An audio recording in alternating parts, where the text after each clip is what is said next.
Doing? It's like morning to me. Pledge of allegiance, please. I pledge allegiance to the flag of the United States of America and to the republic for which it stands, one nation, under God, indivisible, with liberty and justice for all.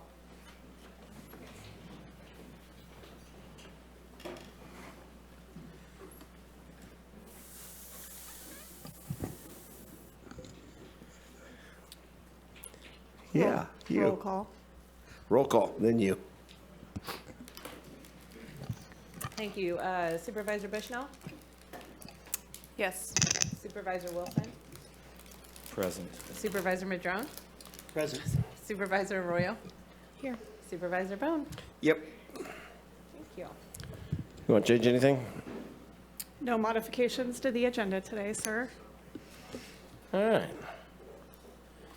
So this is doomsday, I guess we'd call this, but anyway, no. Wasn't exactly the connotation I'd like to start it off with, but yes, Supervisor Bohn, before your board today is a reorganizational and process improvement analysis. As you may recall, your board gave our office direction on February 6th to explore opportunities for process improvement and reorganization, and also to come back with some information on what some consulting services to do this evaluation might look like. So that is before your board today. Before we start, we have with us Jessica Maciel, Deputy County Administrative Officer. Sean Quincy will be joining us in just one moment. He is also a Deputy County Administrative Officer, and Karen Clower, who is Assistant County Administrative Officer and Chief Operating Officer. And then going into this conversation, I do just want to acknowledge that this is, a stressful topic for staff, for your board, for department heads. There's a lot contained in the report today for consideration, and so I just want to be cognizant that there are a lot of feelings around these topics. And also I want to thank department heads, all of our county staff, Jessica, Sean, and especially Karen, who's been working night and day on this very verbose report while also putting together the 24-25 budget for us. So with that, I'll throw it over to Karen, who will provide the presentation. And we're going to do a play-by-play how we're going to kind of run through this, since this is not something we do on a regular basis. Clower's going to do her thing, and then we'll bring it back to the board and be a little more for your concerns, thoughts, concise thoughts. That's not what we're going to, and then we'll do public comment, and then we're going to do a department head opportunity to speak without a time limit. This is very important to you guys. We need to hear what's going on.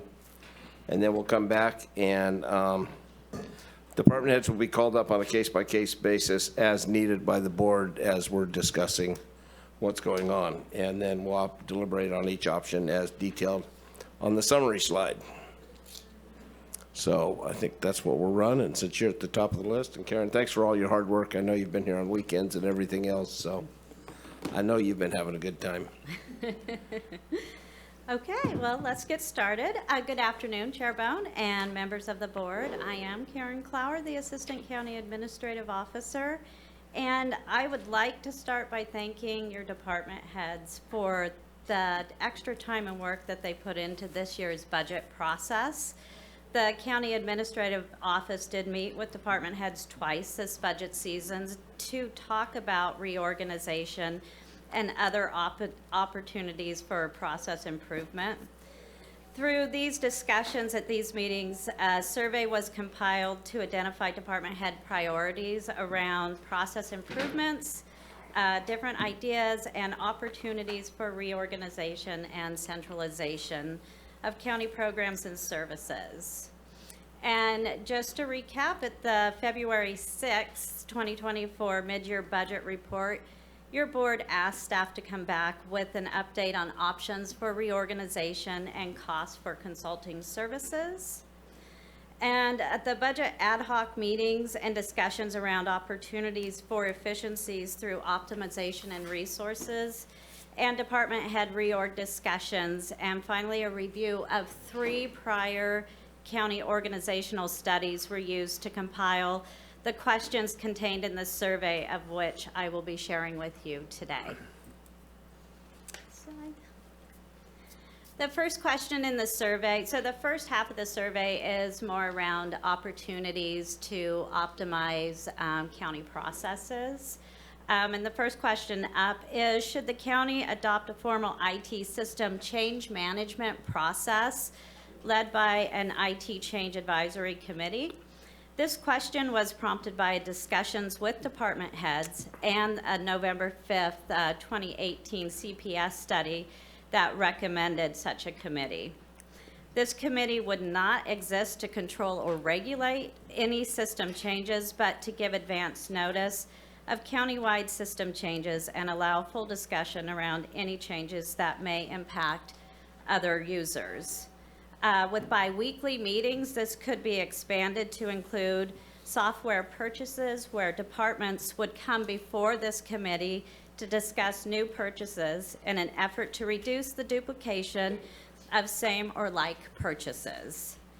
And also assist in prioritizing and implementation of software and/or other IT projects. The initial cost for this option would consist of staff time. Cost savings would be realized through avoidance of making software purchases, add-ons, and/or upgrades in a silo. Avoid duplication of effort for software purchases that perform same or like functions. Encouraging purchases of software meeting the needs of multiple departments. Saving time embedding multiple products that perform same or like services. And savings in IT security review time and resources. This survey question was responded by 18 individuals and 14 were in favor. Staff will be coordinating with County IT Director Scott Irving to form this committee and move this option forward. The next question up, how would you rank the implementation of the following software solutions? That came up for grant management software, Employee Online. Employee Online would allow employees to view and print their own direct deposit slips, update their addresses, phone numbers, and print their own W-2s. This would save staff time across the organization. The next software was time and attendance. This could be a focus on our current software, using it to its fullest capacity or looking for new options. And Laserfish, this is a workflow for forms and documents. Many requests come into IT from multiple directions. Knowing the department's priorities will help plan the implementation. Each of these products will create a time savings and enhance processes across the organization. 18 people responded to this question, and the results included time and attendance software is the priority for departments. Employee Online being a close second, Laserfish third, and grant management fourth. Staff will work with County IT and departments to move these projects forward. Plus, IT has budgeted funds in the 24-25 proposed budget to explore the time and attendance software.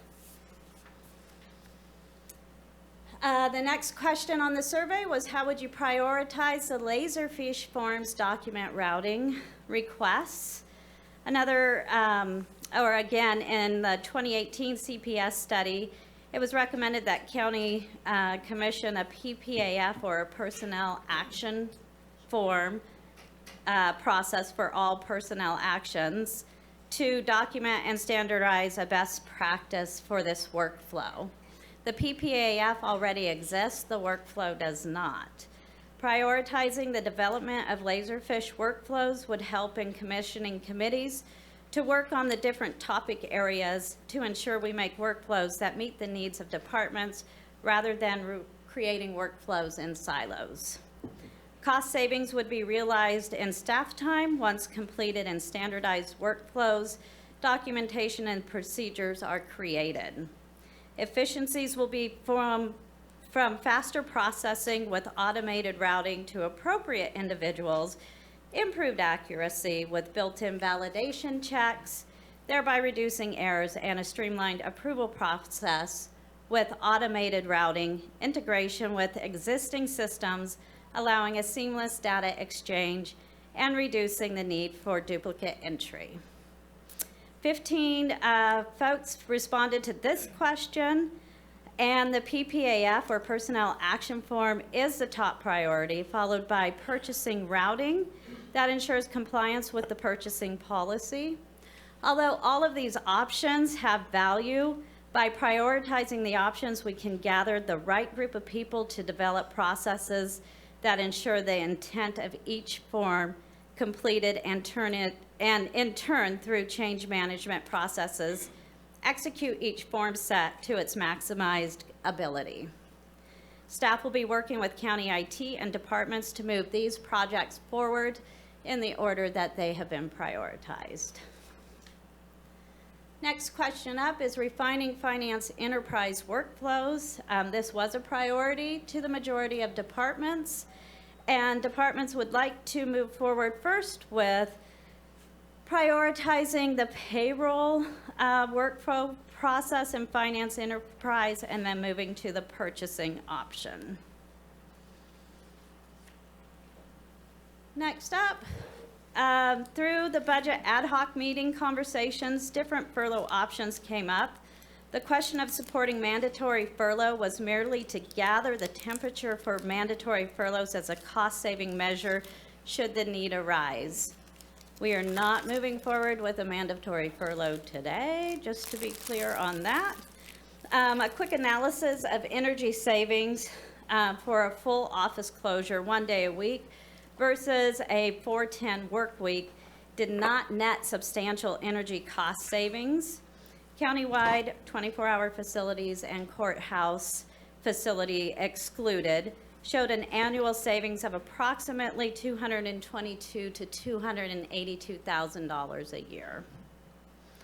A mandatory furlough 1 day a week would generate a savings of approximately $10.9 million annually to the general fund, and a mandatory furlough of 1 day a month would generate a general fund savings of approximately $2.5 million. From this question and discussions with department heads would rather explore other cost savings measures first, then move to mandatory furloughs. 17 responded to this question, and 10 were not in favor. However, if you were to move to mandatory furloughs, the option would be, the preferred option would be 1 day a month versus 1 day a week. The next question up, would you support the closure of offices to the public for staff to focus on workloads? There was a lot of discussion in the budget ad hoc meetings around this and in the department head reorganization meetings. The thought around these closures would be to allow staff to perform necessary work or tasks without interruption. Some felt this was important as we are doing the same amount of work with less staff and less resources. Of the 16 responses, 12 are in favor of this closure option. And if your board were to choose to move forward with this option, the full Friday closure was the preferred option by far. Should your board have interest in this option, staff would recommend additional discussions with departments or allow departments to bring this closure option to your board based on the needs of their individual departments. Staff seek direction from your board on this option.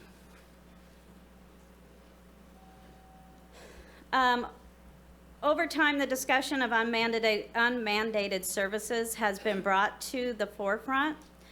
As part of the continuity of operations, or COOP, it's important that the county identify mandated services versus unmandated services.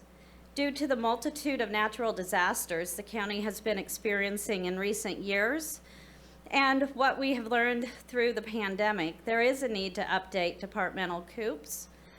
Departments can expect to be working on their updates in the near future.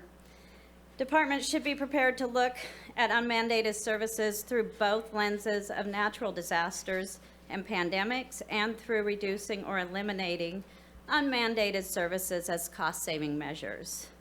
The next 4 slides are questions about unmandated services. On the last slide, you can see departments, either they did not have unmandated services or they had not began an analysis around that. On the next slide, would you support reducing unmandated services over a period of time? As you can see, yes, departments would be supportive of this to meet budget targets. Next slide. And departments would prefer to select the unmandated services at the department level and provide options to your board to provide them direction. And this slide talks about the allocation of positions through attrition, and as you can see, departments are supportive of this option as a cost-saving measure, if this were needed. This question was kind of a discovery from the department head meetings and other discussions with department heads.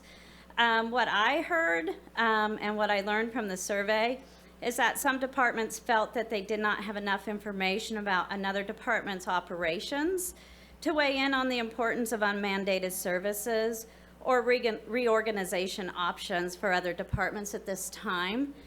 Staff will be working with departments to provide this educational opportunity to learn more about the different departments and programs throughout the county.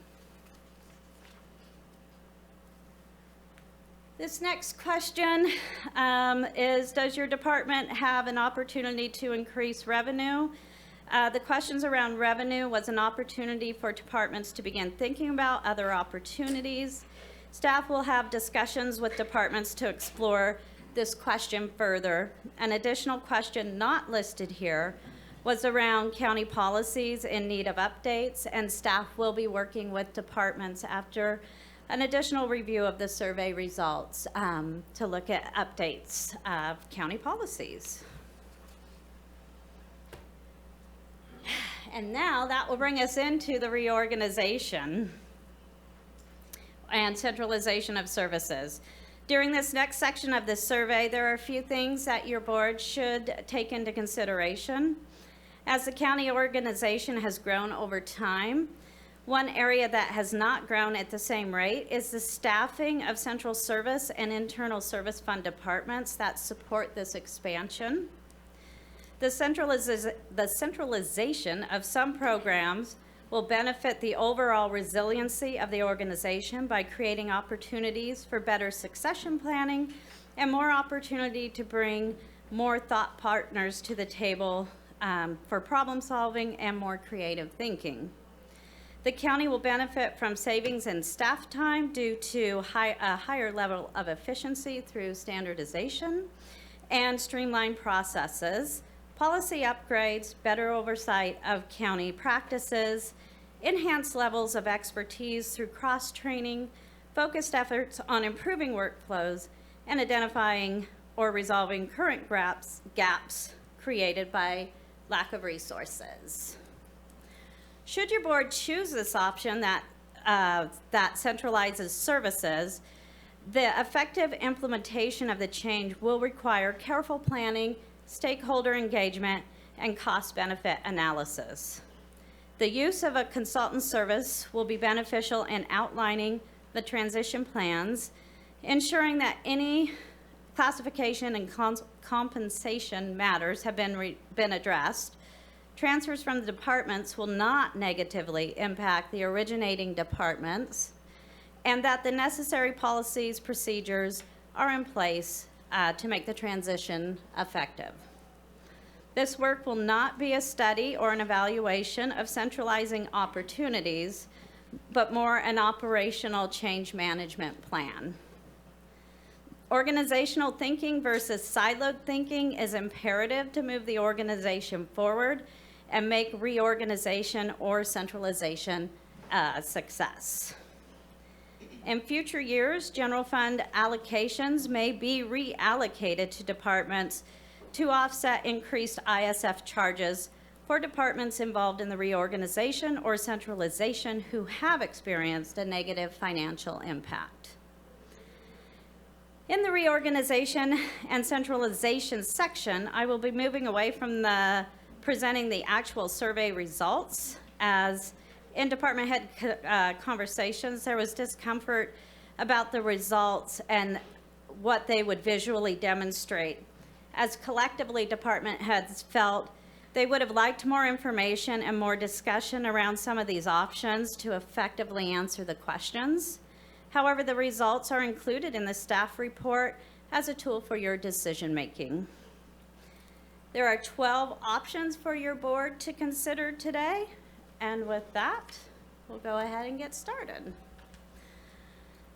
The first option, would your board support the creation, or would your board, I apologize, would you support the creation of one-stop permitting by co-locating planning and building, public works land use, and environmental health to one location? An area that could create efficiencies and leverage the county's ability to move forward with the facilities master plan and invest in the county's facility is through taking an inventory of county properties and consider what properties the county can build on or sell to reinvest in other properties. This co-location is one such example of that. Furthermore, in preparing for the co-location, would require a short-term investment in swing space to allow movement that would create opportunities for beginning the design and construction plans as outlined in the facility master plan. Opportunities that include, but are not limited to, with the vacation of the planning and building and land use wing of 3015 H Street, this would allow for the demolition of that wing or the potential movement of other programs into that wing temporarily from the Clark Complex campus and begin demolition of other sites. The movement of environmental health from 100 H Street would allow the opportunity for programs like the Public Defender's Office to relocate to that location and allow the county to begin the planning, demolition, and building at the Public Defender lot and its adjacent property at 1017 4th Street. Currently, the finance plan has about $1.1 million dedicated to one-stop permitting, and the deferred maintenance funds has about $1 million reserved for one-stop permitting. Cost estimates for this option, it's estimated that lease space would be approximately $488,000 annually with a 5% escalation. This is based on a current lease building of the same size that we anticipate the need for. Additional costs could be funds set aside for a space needs study in the amount of about $60,000, or this could be done in-house through our Public Works Department.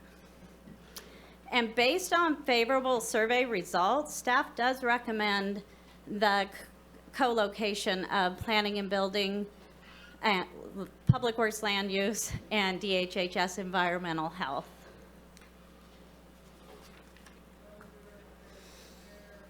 The next question, or the next option for your consideration, is should the county create a centralized county IT department?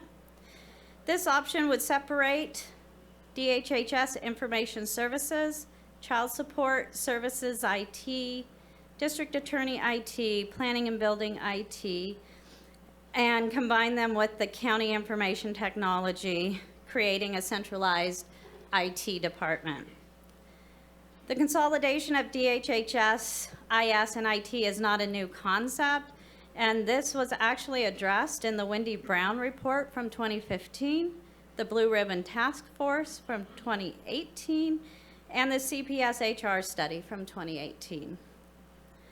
County IT exists of approximately 27 FTE, supporting staff across 50 locations and 100 applications for all department, switches, firewall, intrusion detection, web content filtering, internet services, Active Directory, infrastructure, gatekeeper for county and DHHS network connectivity, help desk, project management for all IT projects, training and maintaining website editors, social media content providers, and compliance with the Americans with Disabilities Act. In addition, county IT houses information security, and county IT maintains and manages the data center for the county. DHHS IS consists of approximately 19 employees, supporting DHHS staff across 46 locations. DHHS IS supports DHHS's state-mandated software applications and DHHS internal network switches. Their data center, they are responsible for their data center, their maintenance and management. I will note that positions may remain within DHHS to provide department support, similar to how other departments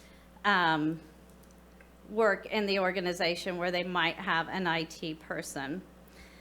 This is an estimate. The employee numbers are an estimate based on the information we were able to gather from position titles and budget units within DHHS, and there may be some variance to that number.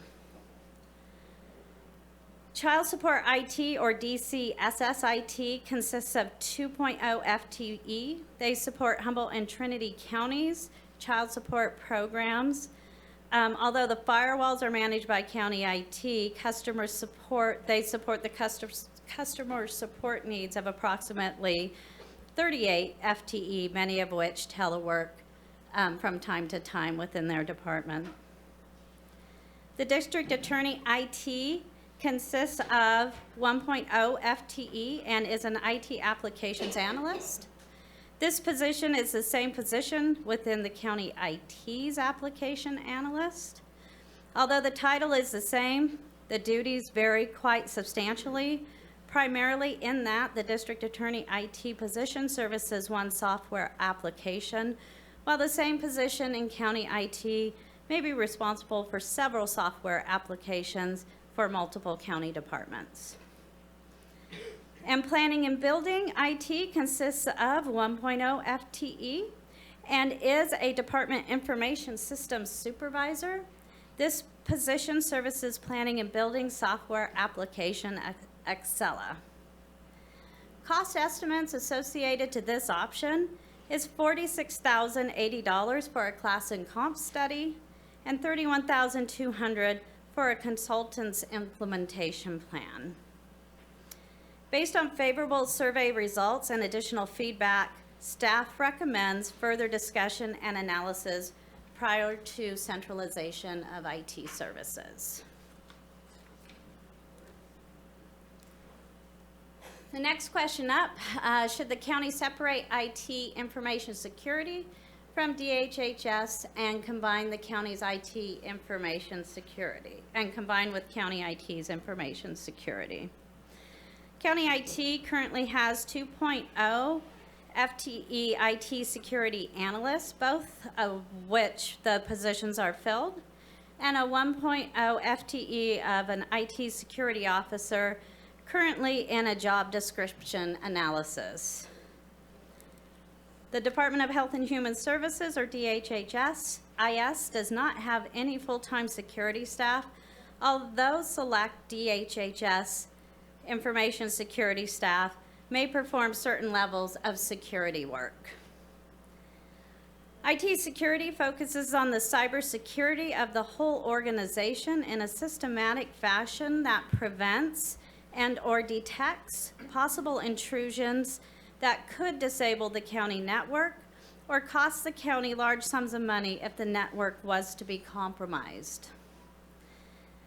Our county IT director, Scott Irving, reports he could continue supervising the information security team, but feels the security officer should report directly to the county administrative officer, while the county IT director would maintain the day-to-day supervision or indirect supervision of information security staff. There is value in the security officer reporting directly to the CAO, as this ensures the CAO is better positioned to make informed decisions and strategic and tactical plans about the county's cybersecurity risks and needs. By reporting to the CAO, the security officer can align the county's cybersecurity strategy with the county's strategic framework. One of the roles of the security officer is to create a security-focused culture, and reporting to the county administrative officer can help to achieve this by aligning security objectives with the county's objectives. When employees see that security is a critical part of the county's strategy, they will be more likely to adopt the security principles. The county IT director recommends that all security staff be located together. In approving this option, your board is approving countywide information security technology be consolidated into one unit and be under the direction and direct supervision of the county IT director. The information security officer shall report directly to the county administrative officer. Cost estimates for this option is $6,000 for a class and comp study of DHHS-IS, $2,880 for the completion of the IT security officer job description, and $6,960 for the consultant's implementation plan. Based on favorable survey results and additional feedback, staff recommends further discussion and analysis prior to centralization of information security.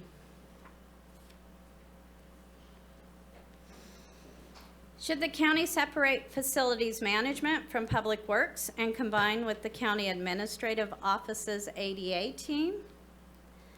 This option would separate facilities from public works and combine with the ADA team. This would move facilities from public works and under the county administrative office. There is synergy in this movement as the ADA compliance team performs similar functions as the facilities management's capital projects. The county administrative officer has served as liaison to the Public Works Department, worked with the deputy director to develop the facilities master plan, performed ADA barrier remediation in county-owned and leased facilities, provided oversight for facility management's funds, and up until recently worked directly with the veterans groups on stipend payments and other financial reimbursements. The reason that's in here is that veterans buildings are included in facilities management.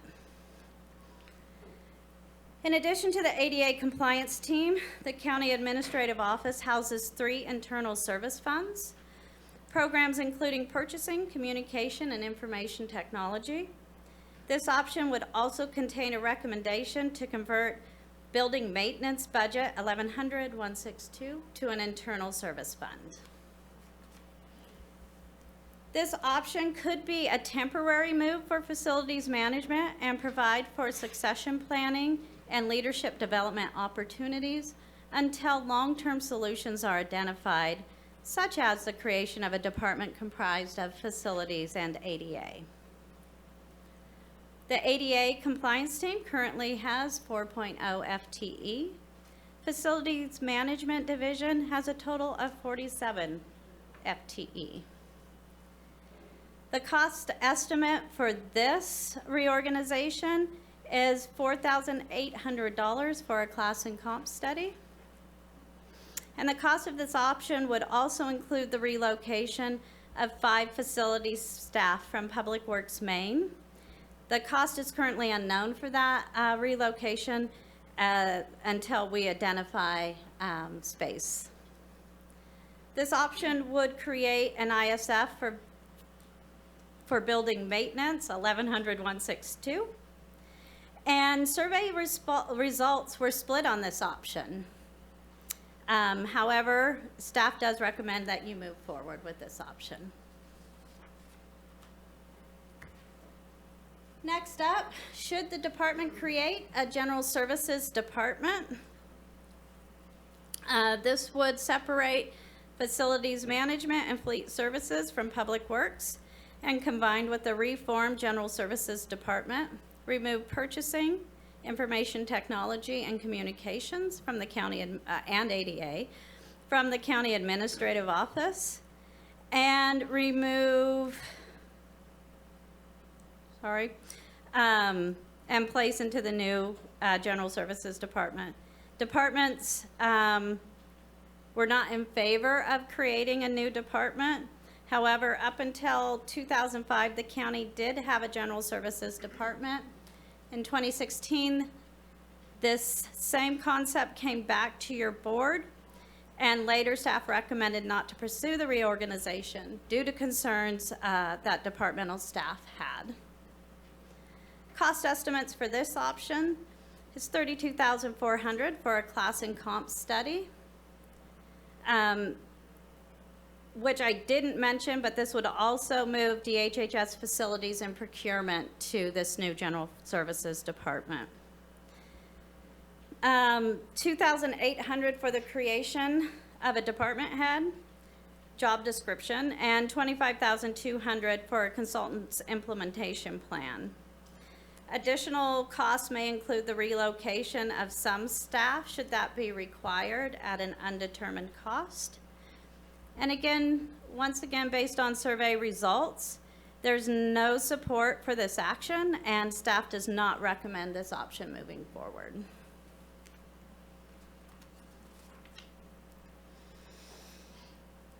Should the county separate DHHS procurement from DHHS and combine with county purchasing? By combining DHHS procurement with county purchasing, this will create a centralization of duties. Through centralizing purchasing functions while allowing departments to perform general purchasing duties, and with additional staffing, county purchasing will focus on increased oversight of procurement activities throughout the organization. Cost estimates for this option is $9,600 for a class and comp study, $5,760 for a consultant's implementation plan. And based on favorable survey results and additional feedback from departments, staff recommends further discussion and analysis prior to centralization of county purchasing. Should the county separate DHHS fleet services from DHHS and combine with Public Works fleet services? The cost estimates for this option was $21,120 for a class and comp study, $13,440 for a consultant's implementation plan. And although the survey results were favorable, after hearing additional feedback, staff does not recommend this option. Public Works states it would be a heavy lift for Motor Pool to take on the scheduling and tracking of DHHS vehicles, and that currently both DHHS and Public Works agreed in that meeting there is a symbiotic relationship that works well. So again, this option is not being recommended. Should the county separate DHHS employee services and payroll function staff from DHHS and combine with human resources, thereby centralizing human resources? The payroll functions performed currently through DHHS are not the same functions that county payroll performs, rather more of a timekeeping function in DHHS. An analysis of DHHS payroll functions may actually determine that the separation of these positions is not fit for the centralization of HR services. Currently, county HR has 7.0 FTE. DHHS has approximately 17.0 FTE. Some of these positions should remain with DHHS to provide department support similar to other departments. And again, this is an estimate of employees based on the information we were able to gather by position titles and budget units, so there may be some variance in these numbers. The county could benefit from the centralized human resource function. This centralized department could focus on developing further HR and risk expertise through professional development opportunities that benefit the county with the most current strategies around human resources and risk management. This centralization would streamline and standardize processes and procedures with focused efforts on improving workflows and identifying and resolving current gaps created by a lack of resources. With consolidated resource staff can be cross-trained and knowledgeable in the various functional workflows, allowing staffing resources to be shifted as needed and thereby enhancing services to county departments. The recommendation to consolidate the Department of Health and Human Services Employee Services staff or functions is an opportunity to leverage the advantages listed above and to improve consistency and standardization across the organization.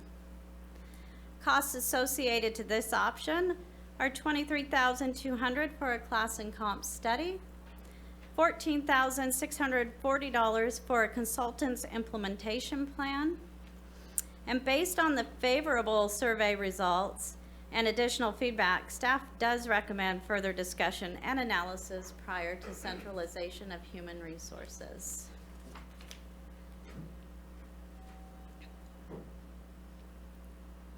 Should the county separate after review and analysis of positions, staff that perform major public information and legislative functions, and combine those positions with the county administrative office?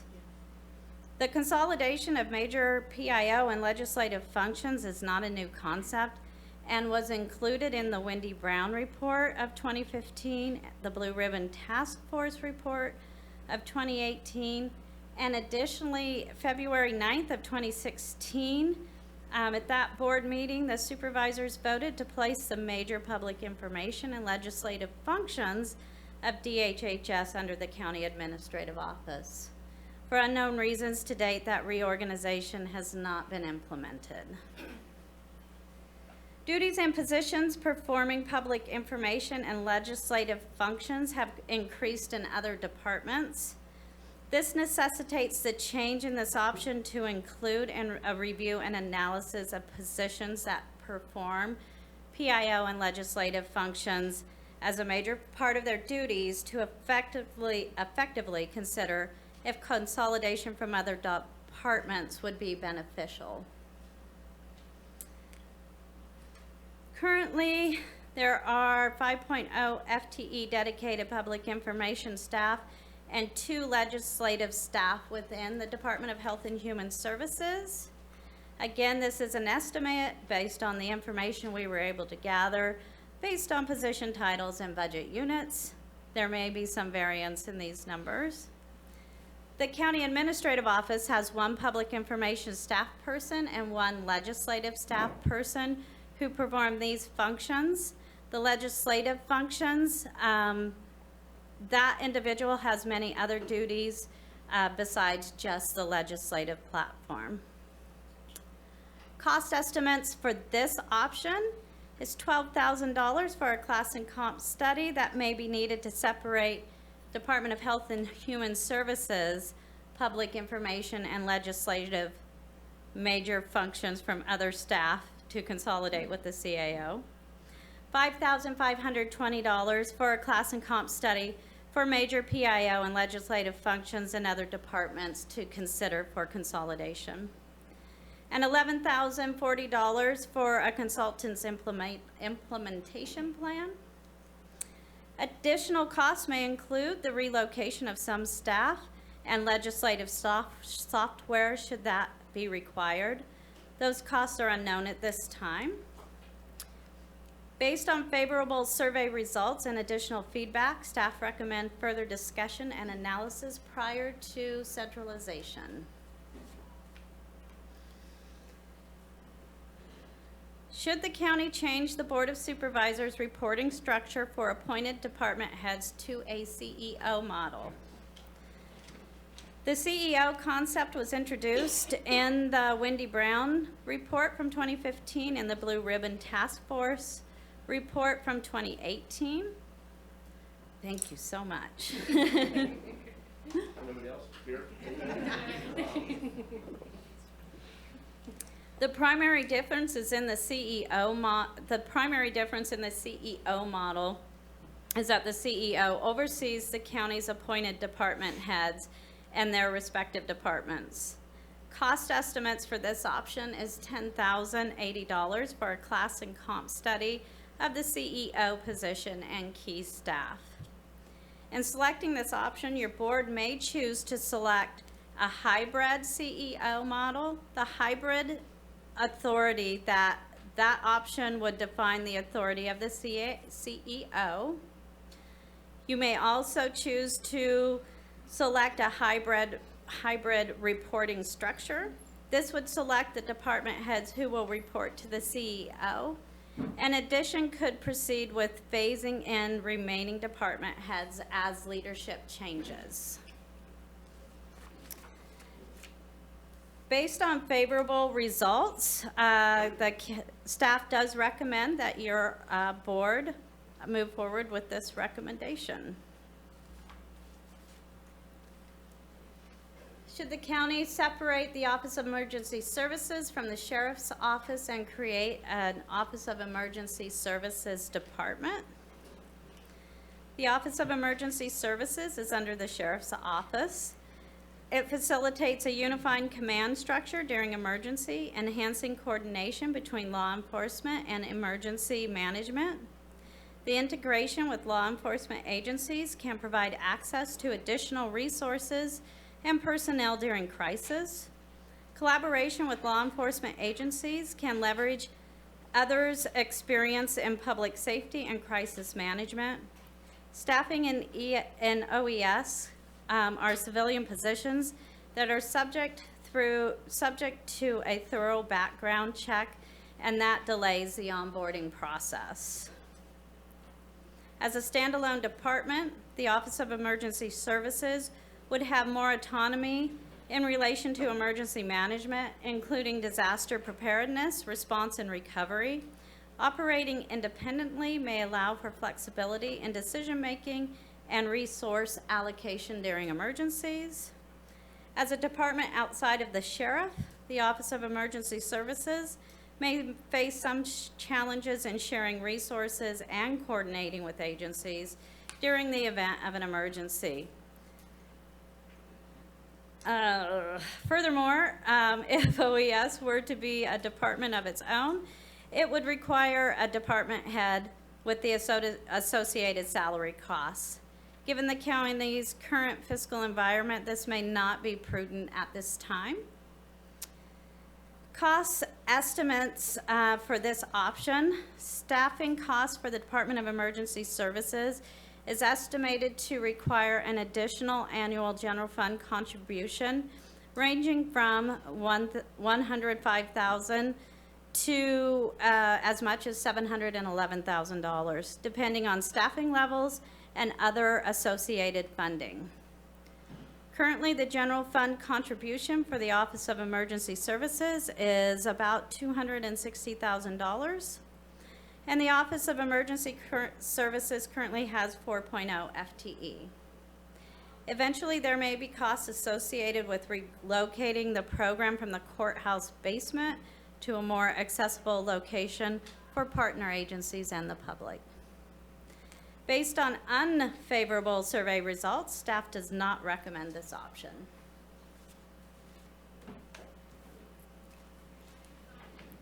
Should the county create a grant coordinator position in the county administrative office? I have Deputy County Administrative Officer Sean Quincy to talk a little bit about the grant coordinator position. Thank you, Karen. Good afternoon, Chair Bohn, members of the board. Just wanted to get up here and talk a little bit about the efforts around this position and the study that went on, and also to give Karen a little bit of a break. Thank you so much, Karen. So the work around a grant coordinator position began last year in 2013 when your board directed staff to go and create, study the grant coordination efforts to help improve the county's activities around pursuing grants, managing grants, and also to help the community at large. It was proposed originally that a full-time grant coordinator may be effective at addressing some of these issues. For this purpose, the County Administrative Office contracted with CCRP, the California Center for Rural Policy, up at Cal Poly Humboldt, to explore a number of options related to the function. The work consisted of conducting interviews with county departments and division heads or their designees, interviewing key community groups to evaluate granting needs and strengths and weaknesses in current granting services to meet those needs, review of those of other communities to identify best practices, and creating a summary report which is attached to the agenda item. In total, CCRP conducted 32 interviews, 14 of which were with county departments, each lasting about an hour. There was a high level of interest from interviewees in the conversation, noting that the topic was clearly relevant. The following themes came out from the interviews. Most departments learn about grant opportunities through emails from their existing networks. Most departments are using Excel to manage and track grant activities. Most departments don't have positions that are dedicated to grant coordination, and departments have varying levels of capacity to write and manage grants, with smaller departments obviously having less capacity to do that. Several interviewees noted that grant writers are not necessarily the solution, but the full spectrum of grant coordination is necessary, from identifying grants, determining the feasibility of grants, complying with county policy, writing, implementing, and managing and reporting on grants. Takeaways from the community interviews included that many organizations lack expertise and capacity to search for and apply for grants, the need for strategic communication and increased collaboration between the county and the community is needed, because efforts to find, apply for, and manage grants are decentralized in the community as well as the county. Certain community-based organizations are more successful at finding funds than others. And unanimous support for developing this type of position was seen from the community interviews. They also noted that if a position is created, the community wanted that position to be located in a department that has a culture of wanting to support other departments and the community at large. So some of the options that the report notes for your board to consider would be first to implement a software platform to help the county and community partners identify and manage grants, and or contract with a professional service to help find and write and lobby for grants, and do some more cross-departmental strategic planning and strategic plan creation. Another option would be to create a grant manager position responsible for county-wide system of grant management. Most frequent answers from departments and community interviewees were that the position should be located either in the CAO's office, economic development, DHHS, or planning and building. Another option would be to create an entire division to align the county's strategic goals with fund seeking, or option 4 would be to do some kind of combination of those three above. The cost estimate for this proposal is $141,000 is estimated for the salary and benefits of the grant coordinator position. Software costs range between $45,000 and $110,000 per year. And depending on the level of professional service, if your board chose to go that route, would be between $50,000 to $250,000 or more, again, depending on the level of service that your board would like. The survey responses, there were 8 in favor of creating the grant coordinator position, and the County Administrative Office recommends that if your board does want to create that position, that it be located in the County Administrative Office. Thank you. Thank you, Sean. And so with that, that concludes the options for your board's consideration today. Just a quick recap, because that was a tremendous amount of information. Staff recommend option one, the co-location of one-stop permitting. Staff recommend option 4, combining facilities with ADA. Staff recommends option 10, the CEO model. And in selecting this option, your board may choose to select the hybrid options of hybrid 1, hybrid authority, that's defining the authority of the CEO. Hybrid authority reporting structure would be the second option, and that would select the department heads to report to the CEO, and a new, and in addition would also have, I can't even talk now, and in addition could proceed with phasing in remaining department heads as leadership changes. Again, this is for currently appointed department heads. Not recommended by staff is option 5, and that's the General Services Department. Not recommended is option 7, combining DHHS fleet services and Public Works fleet services. And option 11, creating the Department of Emergency Services. For further discussion and analysis, or your board may choose to not pursue the following options, and that's option 2, a centralized IT department.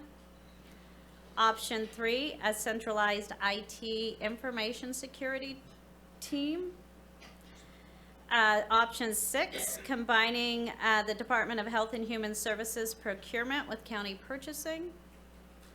Option 8, combining DHHS employee services with the Department of Human Resources. Option 9, consolidating public information and legislative major functions with the county administrative office. And 2 items that staff is seeking your direction on is option 12, the grant coordinator position, and the office closure to the public, which was at the beginning of the survey. And with that, that concludes our presentation, and we're happy to answer any questions. Thank you, Karen. I'll bring it back to the board. Nobody wants to go first, I guarantee you. I knew I'd get somebody with that one. Thank you. Thank you. I wanted to circle back around to something you mentioned right at the beginning, which was about analysis of land owned by the county in ways to both reduce costs and possibly generate revenue. And something we didn't get into here, but you mentioned that it could be a future step, was a more detailed analysis of some of those properties that we own.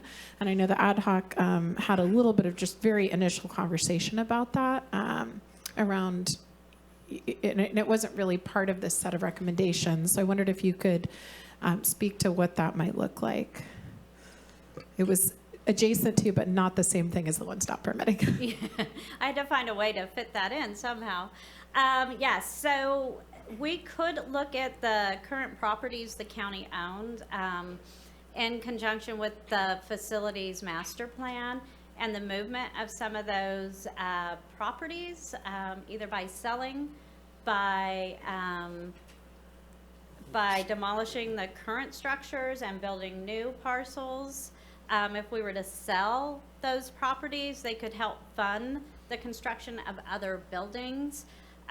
We could begin moving county programs and departments out of some of our leased facilities and or our facilities that have a great deal of deferred maintenance needed to them. Thank you. And to kind of circle back to the one-stop permit, and that, by the way, that's something I'm very interested in and hope the board has more conversation about. The one-stop permitting discussion, I know from serving on the facilities ad hoc that it's the getting that first piece moved that's been so hard in the facilities puzzle. Because obviously everyone needs an office to continue to work in, and if we want to start moving those pieces around, that's the challenging step. So would one-stop permitting also mean that OES would move? Did I hear that somewhere in the conversation, or is that to be determined? That's to be determined. It wouldn't move with the one-stop permitting co-location. But there is a need to look at a new location for our Office of Emergency Services, as they're currently housed in the basement. So we would like to look at other opportunities.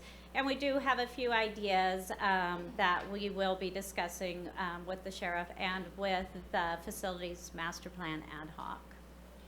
Great, thank you. Yeah, I just wanted to acknowledge that that was one of the many folks that we know need to move, and it wouldn't have to be its own department to be in a different location. So That's correct.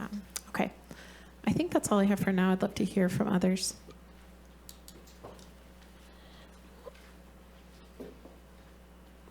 Supervisor Bushnell?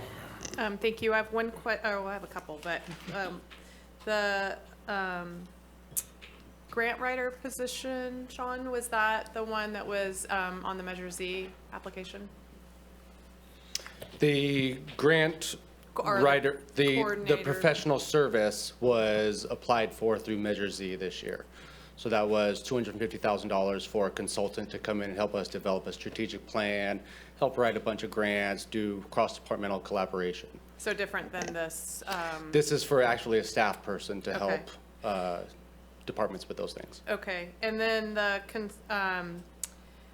moving the department heads to a CEO model, which we currently have a CAO model. How does that work with job description for our CAO? And how does that look different? We would hire a consultant to come in and do essentially a class and comp study to look at what the difference in that job description would require. And I had a cost estimate for that,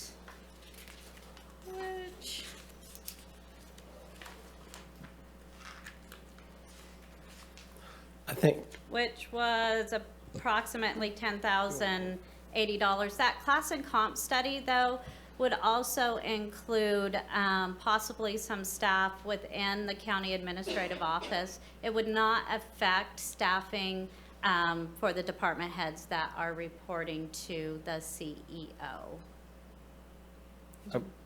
I think she was trying, or at least I got out of that, or that's in my bucket, is how does that change the job description? I see it on paper, but, Yeah. I mean, It's not the complete- financial, I saw the Oh, 10,000. I apologize for that. It's fine, it's just, I would anticipate the job description would remain very similar because we do provide a lot of the same services. Typically, a CAO model is more focused on the budget side of the organization, where the CEO model is a combination of the organizational development and the budget aspect, plus the reporting of department heads directly to the CEO. And then your board can choose what you want that to look like as far as the authority of the CEO, which will also be dependent on how that job description is developed. Thank you. And then my last question for right now would be, do you have a total of the recommended and what that cost would be for the total recommended? And then also for the ones that need more discussion, more work? And I see. We will pull that information. Okay. If you were to move forward with everything, the estimate was about $260,000. The recommendations aren't to move forward with everything. No. So, yeah, so Yes, I would we'll like to break break that out down. for you. Thank you.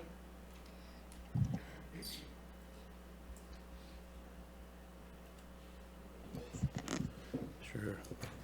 Supervisor Wilson? I'm sorry, and if I can add one more thing, that of course does not include results of a class and comp study or relocation of staff, other than the lease amounts that we Yeah, I do addressed. understand that it's just for the work to get there, and then the cost would be higher for the class and study comps, I'm sure would be pay increases on some, so, Potentially. yeah, I do understand that. Okay, thank you.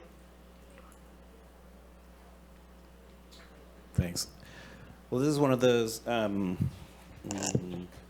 items where I feel like there's just more.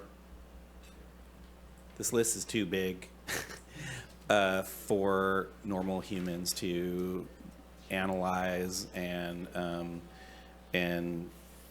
digest and make, robust decisions on in kind of one session as an entirety.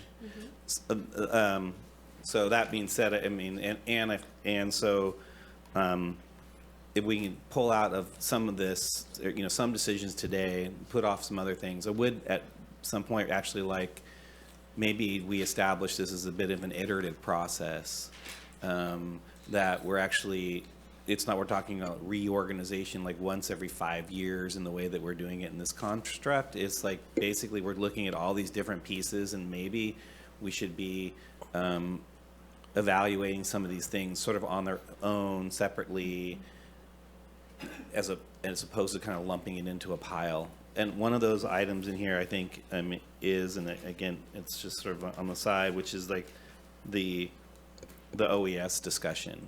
That's a big discussion that we should have. That's half the counties have an OES in their sheriff's department, half don't. There's real reasons why that is or isn't. The command and control structure that is law enforcement is one way to do it, and there's a whole nother way to look at it. And one of the reasons that it's under sheriff's departments in many places because we internalize the term emergency like we do in movies, where it's like it's that thing, it's happening right now, and oh my God, the storm is here, or the monster, the earthquake, whatever it is, and what we're finding is that these emergencies are actually very long lasting. We're seeing, if you just even look at the sort of the recovery times are not just days, but years, right? Months and years, and require completely different constructs that are not that are not law enforcement based. And so we just really got to think about that. We're not going to have that conversation here today. I just think that this is unfair to sort of expect that sort of analysis in this context. So from my perspective, is like I just want to put that off to the side for another time and another discussion. And so I just want to kind of put that there and sort of highlight the things I feel like we probably could get through today. Another one that we might want to put aside is this grant coordinator discussion as well, and sort of have a more robust discussion about that. It's one of those things where I can't tell in the way that's described here whether it's an internal service or whether it's an external service, and we kind of talked about it both ways today. And I don't want to have the community's expectations of what that might be sort of not be realistic. I think some folks in the community are like, "Oh, you should have a grants coordinator," thinking that we're just gonna have this one person run around the entire county finding community partners, and then I don't even want it to get political about where that person spends their time even. I mean, I feel like we should be more thoughtful about that. And so I'm not really, I kind of feel like this should be kind of, again, sort of separated out from my perspective. And I think, but I do think we need those resources. And again, we have talked about, and we have on our docket of is the construct of a climate resilience officer, which is very now becoming more and more prominent and common in government institutions all over the United States, which helps organize around some of these same issues. Actually, that actually combines both the emergency services constructs as well as these grant coordination things too. Totally, like I think again we haven't gotten to that in this here. In the CEO versus CAO model, I'm going to say I am I've leaned into the CEO construct. I think that that is something that I'm willing to favor. I do believe there's a hybridized version of this that might work better, because we have at least 3 department heads where we're interfacing with and I'll just put it out there, with like the DHHS, the sheriff, Public Works, elected. But I mean, I'm just saying. So I'm just I got that part. But it's like Public Works, sheriff. I mean, not sheriff. Planning. Excuse me. Sorry, I'm just like got a lot going on here. So those are kind of the 3 that I think are the most. That will be hardest, I think, for us to let go of, honestly, because it's just the culture of the way we've been doing business. Some of the others, I think, would be. I think we could probably work through a CEO model, and I think it would be functional. And I'm willing to talk about that more. The consolidated PIO and legislative functions. I do see some work that we could do to, I mean, I understand why we would, as an organization, want to consolidate those things. But I also understand why a big part of our organization, which is DHHS, kind of has a culture of wanting to maintain that, because there's a lot that they're communicating with within the community that has really needs that very focused outreach. That being said, I feel like, and I was talked to the currently the CAO about this, which was I think there are still elements that of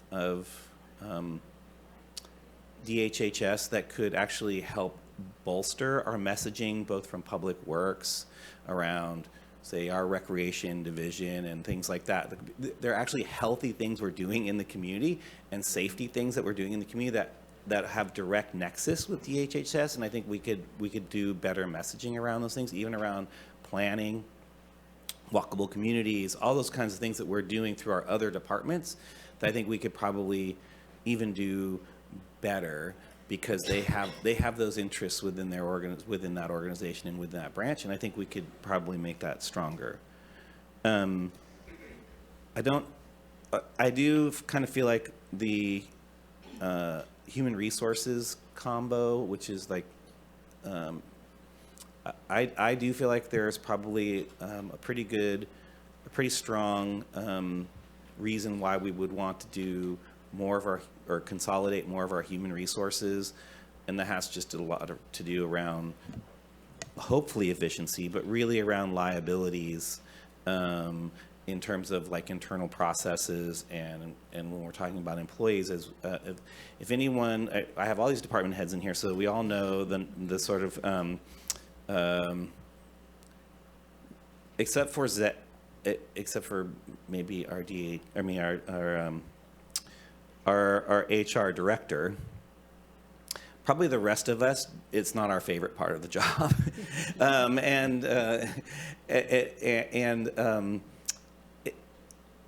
that has a lot to do with sort of the this is where you're really dealing with human beings and all of our humanness, and very complicated stuff, but it's also, there's a lot of litigation that occurs in those spaces. There's just a lot of anxiety that, especially in this changing workplace. And I could see where, if we're trying to limit our long-term liability associated with how we manage our employees and how our employees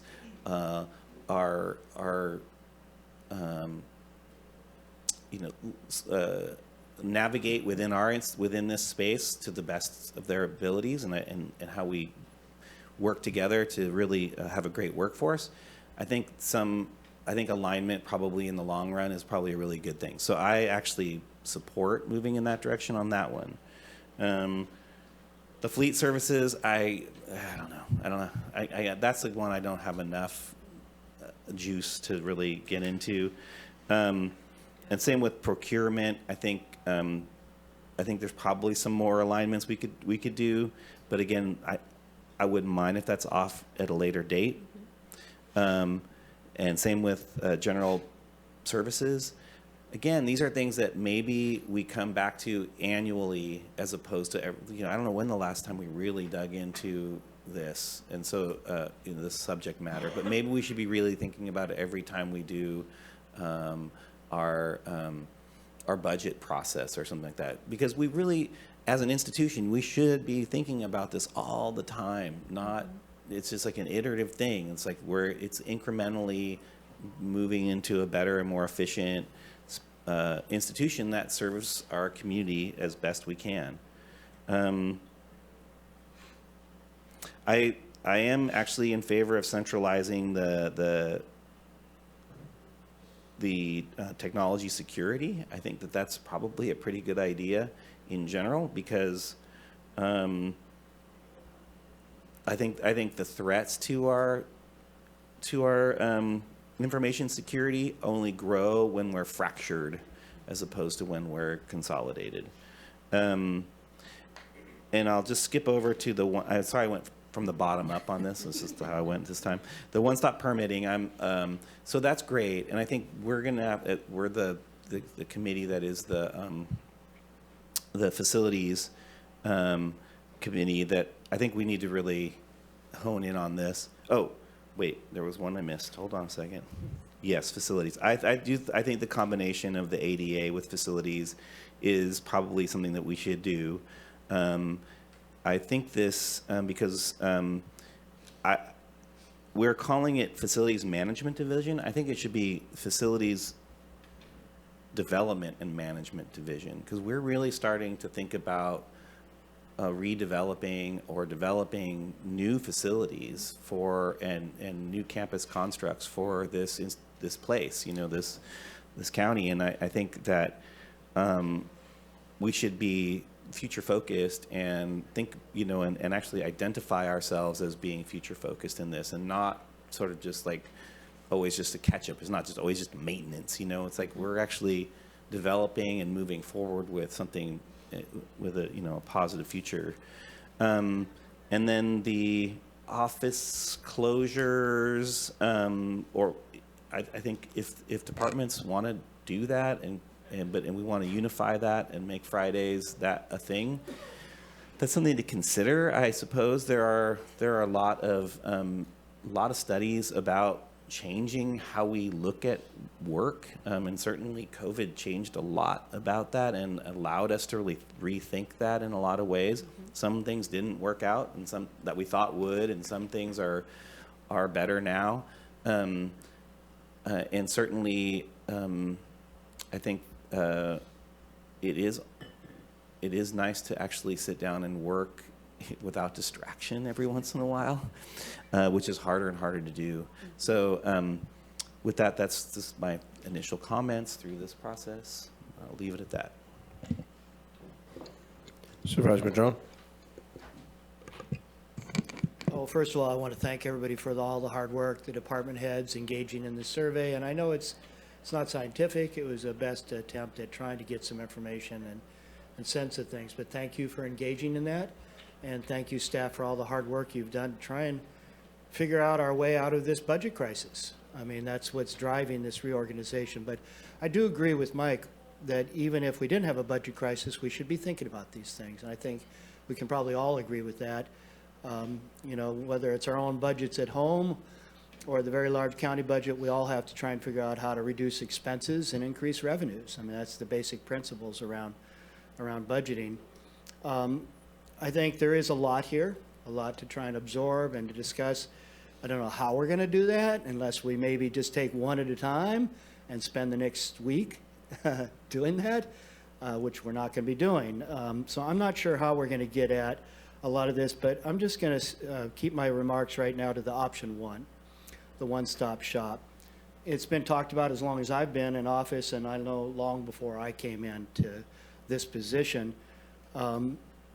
I think it's really foolish for us as kind of stewards of the taxpayers' funds to continue to lease property, because then we're not building our own assets in any way, shape, or form. So it is long overdue for us to take advantage of the properties we do own and have recently acquired and could possibly sell, like some of the facilities that are in Old Town overlooking the bay that have a much higher real estate value than what they're currently purposed for here for county use. You know, we own the entire block across the street. We own the entire block at Wood Street, up where Planning and Building and Supervisors is. And they both present tremendous opportunities for consolidation of services.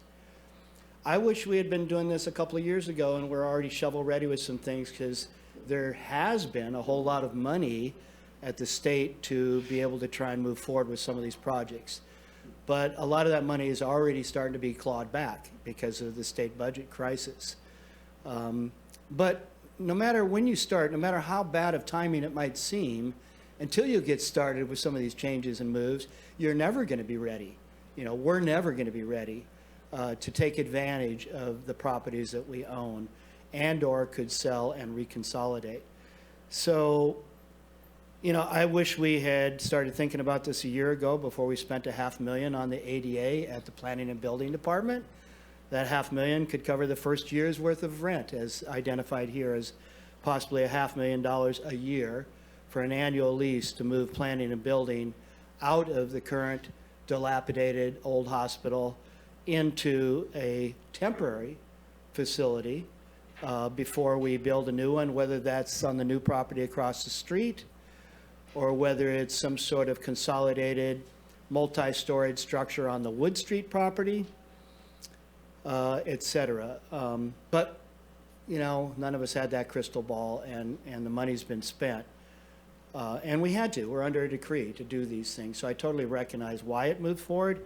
But that's one I really wish we could have somehow wavered for a while and saved that money. But I know, Karen, you and your staff have just been under so much pressure to get things done, and doing a great job, by the way. I mean, the new bathrooms in the courthouse, all the things, the new ramps on all the corners, along with the city of Eureka, and other cities are doing that as well. So thank you for that hard work. I in no way want to disparage any of that, because your team has done an amazing job, along with all the contractors that you work with doing all that work. We hear that Child Support Services is not using all of the room that they have over at the Kramer building over there at the, whatever that old place is called, over by the elections office, because of teleworking and or other changes. And I haven't looked at all the details. I'm sure some of you have. We've been understaffed in facilities management, which has made it hard to get some of this stuff done. But it does seem to me like there are some options for moving Planning and Building in the short term, and that may be one of those places where we could do that in the short term, while we build the new facility across the street, or we redevelop the entire Wood Street parcel. I sit on the joint conference committee along with Supervisor Bohn and staff from behavioral health that oversee Supervisors and that operation. And at one time when I came on board 6 years ago, there was talk about just trying to rehab that 80-year-old decrepit building into something new and modern, which is a tough deal all the way around. But if we were to get rid of or move Planning and Building to a new facility, then that opens up not only opportunities to have a modern hospital there, because we don't want to lose that. It's really unique and rare for a county of our size to have a facility like that. Ultimately, we probably need more than 12 beds or whatever it is, 16 beds. And we probably need youth beds, so when our youth are in crisis, they don't have to go to Santa Rosa at the very time they probably need to be very close to family. So, you know, you got to start making some shifts in order to make anything happen. And that one to me is very logical. It's going to cost some money. I wish we would start it right now and get it going while we still have some money, because we're running through our reserves pretty quickly, as we'll talk about a lot more tomorrow and next week, with another, what is it, $13 million projected deficit if everything gets approved. And then that leaves us $10 million in our reserves. And what, next year we're out of money? And we're done? We have no options whatsoever but to start laying everybody off, and all kinds of crazy decisions that would have to be made. So I think we need to do it now. I think we really do need to move Planning and Building, and we need to start seeking the funding to redesign that whole lot into a multi-storied structure with parking underneath, because right now we're using half or more of that whole area for parking. We don't have to lose that. Same thing across the street. We could be redeveloping that entire block over there with parking underneath and consolidate all of DHHS into one block, which would be incredible efficiency. It doesn't save money in the short term, but I think we will save money by consolidating services in the one-stop planning and in the DHHS opportunities. But also, if we think about what it does for services to our community, the benefits that accrues will be massive in terms of people seeking permits to go to a one-stop shop, people seeking services to be able to get there easily on a bus route downtown rather than way up, at Wood Street, which requires multiple bus changes and things like that. So I think there's a lot of sense in starting to make some shifts and consolidating services, making use of these two very large blocks of property we own, potentially selling some of these other high-value properties that are used for things that could be in other places. So I am absolutely supportive of doing that and moving that forward. I think, within a matter of a number of years, once completed, we will save money, and we will also increase the value of the services to our community dramatically. So that's the one that rises to the top for me more than anything else. I was surprised in the response on one of the survey questions about, do you think there's a lot of opportunity to increase revenues? And the response was somewhat lukewarm, like, not really.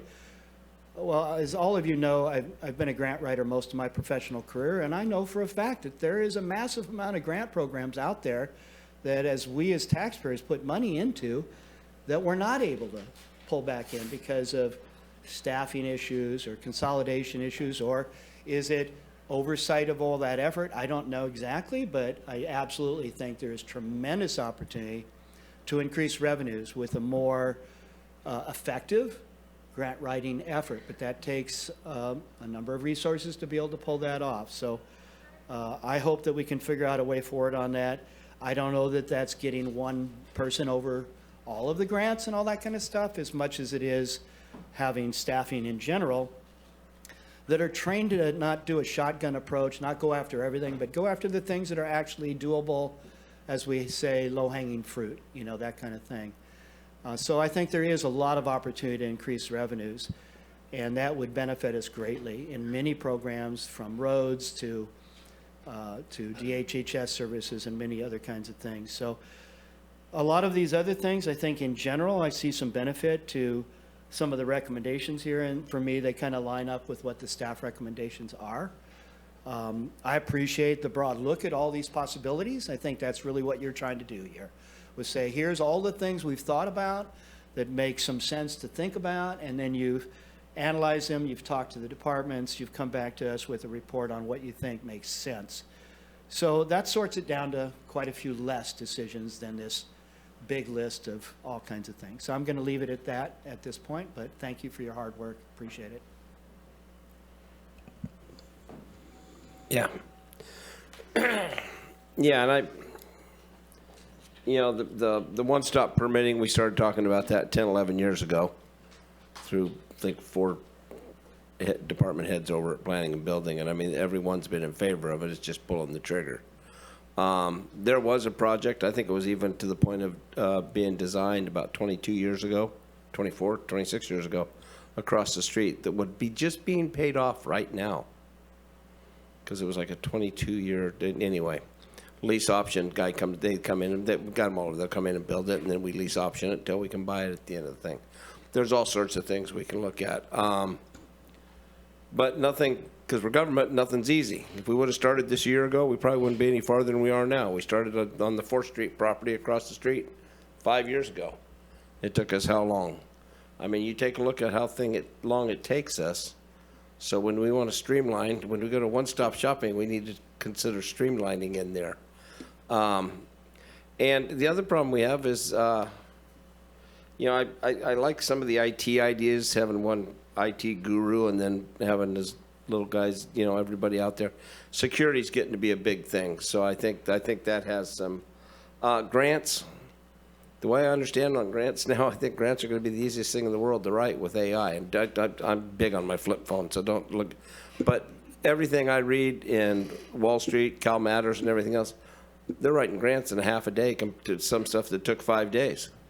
I can look at Nancy, and she's laughing, but it's right. I mean, that's why everybody's so afraid of AI, and that's why so many unions are getting involved with it, because it's going to take the place of a lot of people. It's scary. Scary. So, you know, somebody as old as I am, that, you know, we didn't have anything like this, you know, and then now some of the things that are coming down in the last 10 years are utterly amazing. And if we've got people in place to take advantage of that, I really appreciate the department heads. I mean, it's almost 70% that said you could do a reduction in staff through attrition. I don't want to use the word layoff, because we're not going to lay people off. We're going to do everything in our possibility. I say this, and they'll come back and bite me in the ass. I know that. But I don't like it in our terminology. You know, we're going to have to do more, as I was told by three different people. We're going to have to do more with less. HR,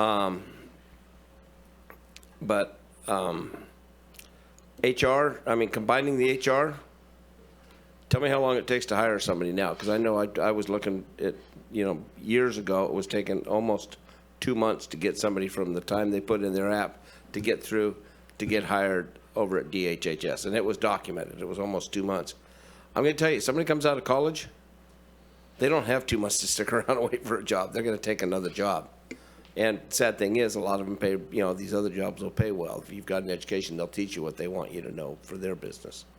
So I think staff has done a great job in giving us a lot of options to confuse the hell out of us. And I think you guys have answered all the surveys to the best of your ability and given us the options of what we can do. But I mean, it's, you know, the light at the end of the tunnel is an oncoming train, and I think we're going to have to figure out how to slow that train down and figure out how we're going to work with it. I have no doubt in my mind we're going to be able to. You know, I mean, Mike brought up OES. I'm a big fan of OES being in the sheriff's department, because that seems who they have to call and everything else. And you're right, Mike, it does take, some of these emergencies are taking months and months and months and months, because we've got two things going wrong when there's an emergency now. Too much bureaucracy, and all of a sudden there's a whole bunch of people starting organizations that are going to help us with all our emergencies and want a piece of the change. Our whole idea in emergency is to put somebody back in their house so they feel comfortable. Renting 4,800 motel rooms does not make, you know, like I said, family of 5 in a motel room, somebody's going to have problems. So, you know, what we need to do is look at our permitting processes, and when these things happen, open the doors to these guys that can get things done and fixed. Up to code, environmentally safe. We're just putting houses back on foundations and stuff, but it's been a trial and tribulation. And then, you know, we sit there and talk to our elected officials. What's gone wrong? They got big elections coming up. And what's gone wrong in the county in the last couple of years? Ask them if they can fix it for us. So, I'm okay with most of the staff. I like the IT. I don't. The government, we have legislators that help us in San Francisco and Washington. I don't know. I don't know if we need to combine that, because it seems to be working on the PIO thing. Christine, I see you there. I would love it if you guys put more stuff out. I think it was Steve or somebody mentioned, or Mike, put more. We do a lot of good things, road closures, everything else, but we need to get all that stuff out there. You have a newspaper right now that all you have to do is write it and put your name on it, and they'll print it, because they don't have anybody else to do it. So, I mean, when we have good, we're doing good positive things, you know, and we did it through COVID, we did it everything else, and I'm always excited when I read one of them in the paper. But, I mean, maybe we can get that paper from 6 pages up to 8 on Tuesday, Wednesdays, and Thursdays. I mean, you know, it used to be like 40. But I think we could, I mean, I'm not saying let them do our job for us and get this out to the masses. But I mean, those kind of things, and show what we're doing. So I don't know, you know, if you can combine the PIOs for that, or if that works, or maybe you could, you know, I know you coordinate quite a bit together. government relations, Nancy, you do a good job down in Sacramento. I don't hear anybody complain about you. I'll go back to the words of Ryan Sundberg. If we don't hear complaints, we think you're doing a good job. And it's never a truer statement said. The first time he said it to me, I'm going, what's he mean by that? I know now. So it means you guys are doing your job, and I get very few complaints. I mean, seriously, no offense, Tom, most of the complaints I get are roads. It's not Tom's fault. I mean, he's been there a long time, but he inherited a mess. And they took a lot of money out of his department in the earlier days. And we need to get that back so we have roads. So I appreciate that. I think, like, yeah, Supervisor Madrone's ideas about we have all this property, yeah, we do. But we've got to do something with it. And there isn't a piece of property he brings up that we haven't talked about. And then it kind of dies on the vine. We did a thing 6-8 years ago where we took all our surplus property, all of it listed. Tom brought a list of all our surplus property, and we had some pretty accurate estimates on what the values were. It wasn't all that much. I mean, it was good, but that was one-time money we were going to get, send down the road, and then fix something for 1 year. You know, we talked about the waterfront property. I don't know if you've noticed, but that waterfront property around the Bayfront 1 and next to it, I see they're finally building on one little piece of Reineke's property there and everything else, but all that is still empty. So I don't know if it's high valued. You know, McDonald's property's empty. But it would be nice to get a motel out looking over that. And, you know, we do have a location there, so a good-sized location. So I'd like to hear from the department heads now. Oh, wait. I think we have the figures that Supervisor thanks. Bushnell asked for. Go ahead. The total for the recommended options, option 1, 4, and 10, would be $563,074. That's because option 1 includes that annual lease. And then for the 5 options for further discussion and analysis, options 2, 3, 6, 8, and 9, it would be $163,920. So option 1, when you say the lease, that's at $440,000. The $440,000 is for lease, okay. Correct. Thank you. And I agree with Supervisor Bohn. I'd love to hear from the department heads.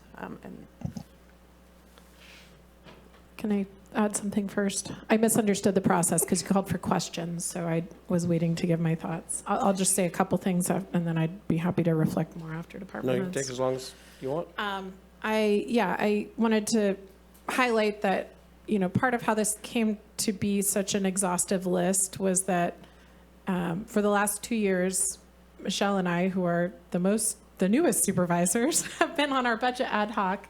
And part of the conversation has been about how we had all these old reports that aren't that old, but they're a little bit old now, that have been produced, and we wanted to hear any of those recommendations that have been considered but not implemented come back around. So that's part of why we got such a robust list here going on.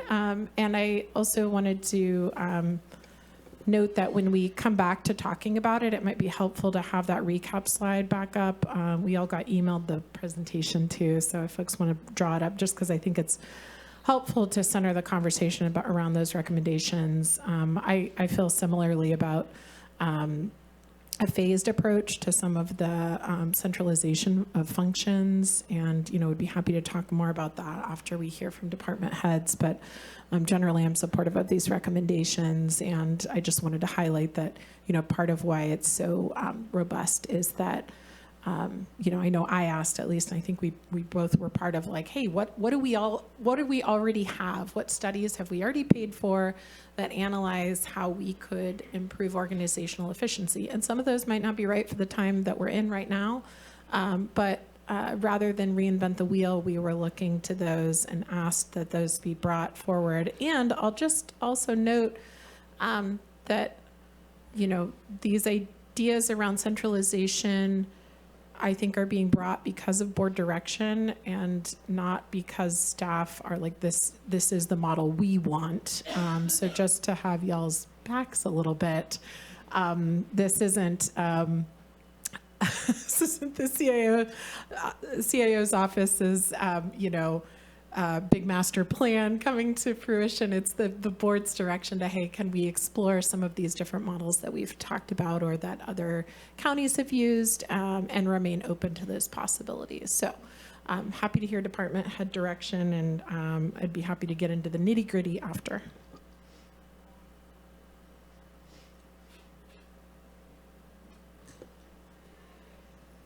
Big dogs now?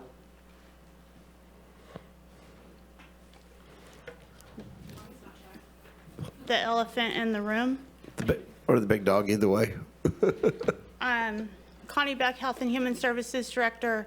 I'll start out by saying I don't think that you should plan to do any of these things if it's going to cost the county additional funding when we're in a budget deficit as we are and what we're looking at in the next year or more. If you've looked at previous reorganizations and talk of reorganization, that has been actually decreasing the amount of administrative staff in organizations, not increasing them. So I just need to say that. I've been talking with a couple of previous CAOs and such from the community, and this isn't where you go when you are looking at saving money. This feels like, to me, a revenue grab on the backs of our most vulnerable people in our community. So I'm going to try not to be defensive around that, but I am defensive around that because we, for one, don't get the amount of general fund that I feel is necessary for our department to run as effectively as it could. And then we're going to take staff, put them in administration, increase their wages, and not provide me the resources that's needed for me to do my job. So a couple of things there. The PIO and ledge functions, I work with those staff every single day, sometimes multiple times a day, because that's the job I do. My position needs those functions to run and be successful. The work that Nancy is doing right now around CalAIM and CARES Act and SB 43, and I can go on and on. There's so many things that she is reporting to me on. And the budget right now, the number of letters that we've sent to McGuire and others around our proposed budget cuts is incredible. So I use Nancy and Christine and staff. Besides the fact that they do so many other things within our organization, I will have to hire or have someone else within the department to do the same duties that are being proposed to be transferred to the county administrative office. So that doesn't make sense. That doesn't even make sense even without us being in a budget crisis, but we're in a budget crisis. I have let's see. Question number 13 was the survey should tell your board what is flawed. Oh, that's what I'm saying, because the survey actually was a yes or no questions. And department heads noted in question 13 that they wanted to know more about other departments, but yet they were given yes or no answers to whether DHHS department should be centralized or not. How do you make a decision like that? As a department head of another department, how do you make that decision, right? So there's the reports that said that centralization was necessary were at a different time. There was a different department head. There were communication issues. I think that our employee services and HR our employee services staff would never do anything outside of what human resources would request that they do, ever. We work side by side with human resources. I'm not opposed to a different reporting structure. I'm really opposed to adding additional costs to our budgets right now.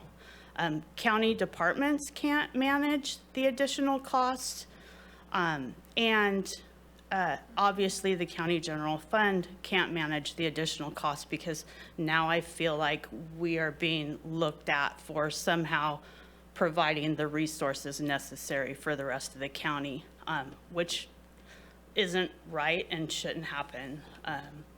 I already worry about the budget cuts that are proposed, yeah, really worry about being able to provide efficient services moving forward. I get defensive in that I feel like I have a hard enough time doing my job as it is with all the resources that I have. And by taking those resources away from me, my job is going to be harder than it already is. And so I think at one point it was mentioned in an evaluation process for me that, oh, possibly you could give up some of these responsibilities. And I said at that time, don't take away my support staff. Why would you do that? Then it would make it to where I wasn't effective as a leader. So I haven't heard from anyone that what we do within DHHS and our programs don't work. So I just feel like we are in the process of tearing down a system that works, or dismantling somehow a system that actually works effectively. And I'd love to be a part of the team to move us forward, not backwards. I think I'll just be quiet and not read the whole page of stuff that I had written previously that I've already sent to your board. Chair. Supervisor Bushnell? For process purposes, would you like all the department heads to talk and then, okay, Yeah. thank you. And then we can bring them back up, make notes and bring them back up as needed. Rex, when is public comment? Right after the department head's opportunity. Thank you. Because I have a NAMI meeting at 4:30. Okay. Good afternoon, supervisors. I'm Bennett Hoffman, who am I? Bennett Hoffman, Department Head, Child Support Services. I'm going to talk I see mostly. a problem here. I'm going to talk mostly about the IT centralization discussion. And I want to first just say up front, and this is what I tell my staff all the time, when a new idea comes up, I'm going to keep an open mind. I want to keep an open mind. I want us to take a look at it. Let's do some analysis. My job here, though, is to explain to you how our IT works in child support and the complications that might arise for moving forward with something like this. So first of all, I think we need more details, more comprehensive analysis. I would need more details on exactly how this is going to work to be able to tell you if it's something that's viable for our department or not.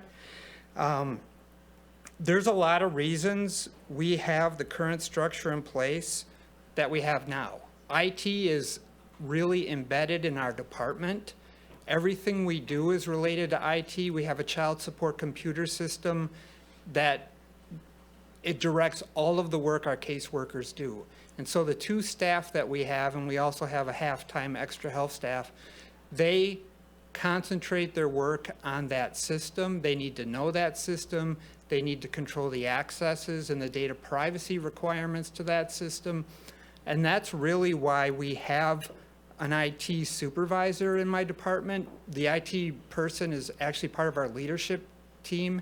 He supports me. He's the liaison between me and the state IT department and the county IT department.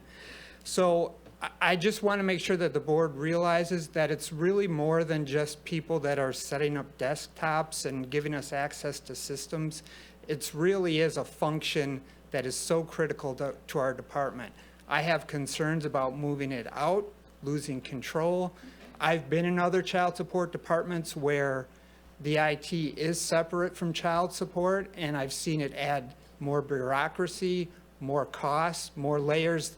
I have the same concerns that Connie does, Director Beck does. I don't want it to create more work for my department, and I don't want it to make it more difficult for us. So I'm not sure how doing that would make things more efficient or cost-effective for the county. I think there's a lot of other things on the list that I would prioritize above that. But like I said, look, I just want to make sure that we're really involved in the analysis and our input is sought when this is done and before a decision is made, and make sure it doesn't harm the department and make us go backwards. The other thing I'll mention while I'm up here is I strongly support what Supervisor Madrone brought up about getting us out of that building and getting somebody else in there. We just found out 2 days ago that we're going to have a cut to our state budget, possibly of 5 or 6%. So the sooner we can get our rent costs down, and it isn't just because we have teleworkers that we have all that extra space. We had about 90 people in the department about 3 or 4 years ago. So we're in a building right now with 35 staff that is meant for 90. So I support that, and many of the other proposals as well. Thank you. Thank you.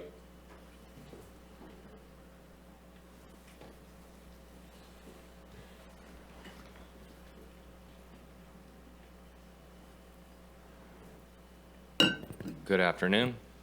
Zach O'Hannon, HR Director. I'll just speak to the one item that really pertains to human resources. I've always been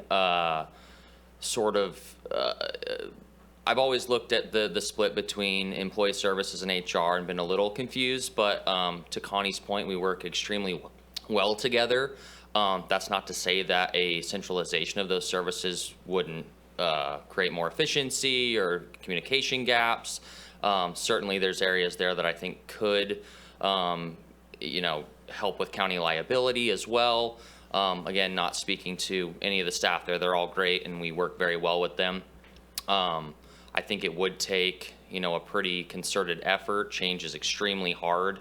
And so it would take a lot of time and energy. And so although I like the idea of that centralization, I'm just not sure that right now is necessarily the time, because these things cost money and take a lot of time when we have limited resources.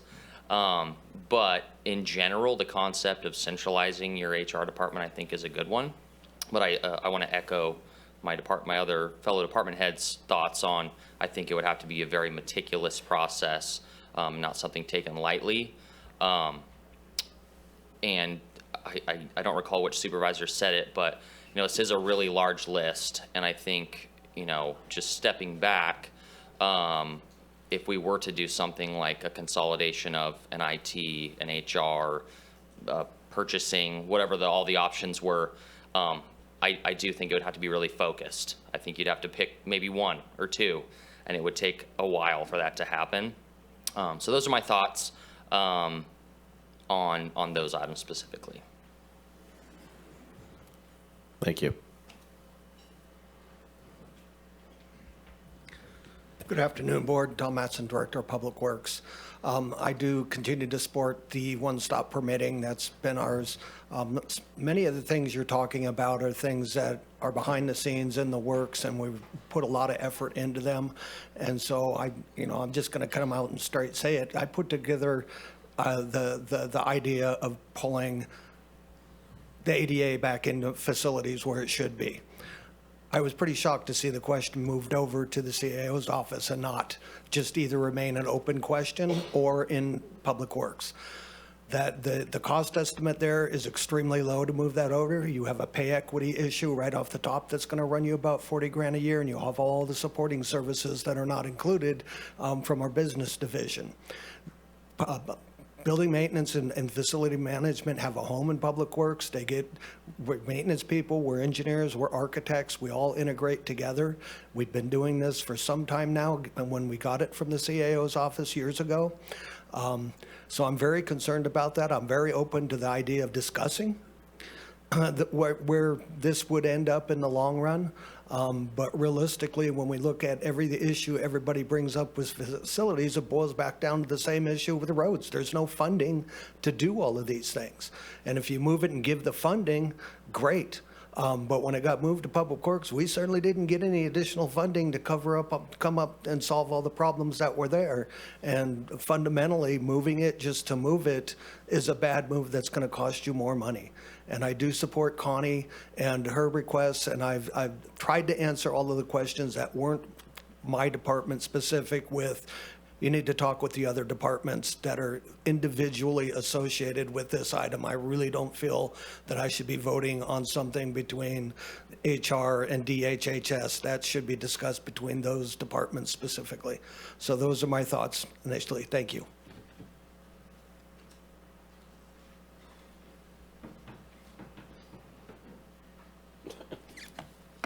You got shut out, Amy. I'm sorry. No, you, come on. I'm just kidding. I'm so sorry.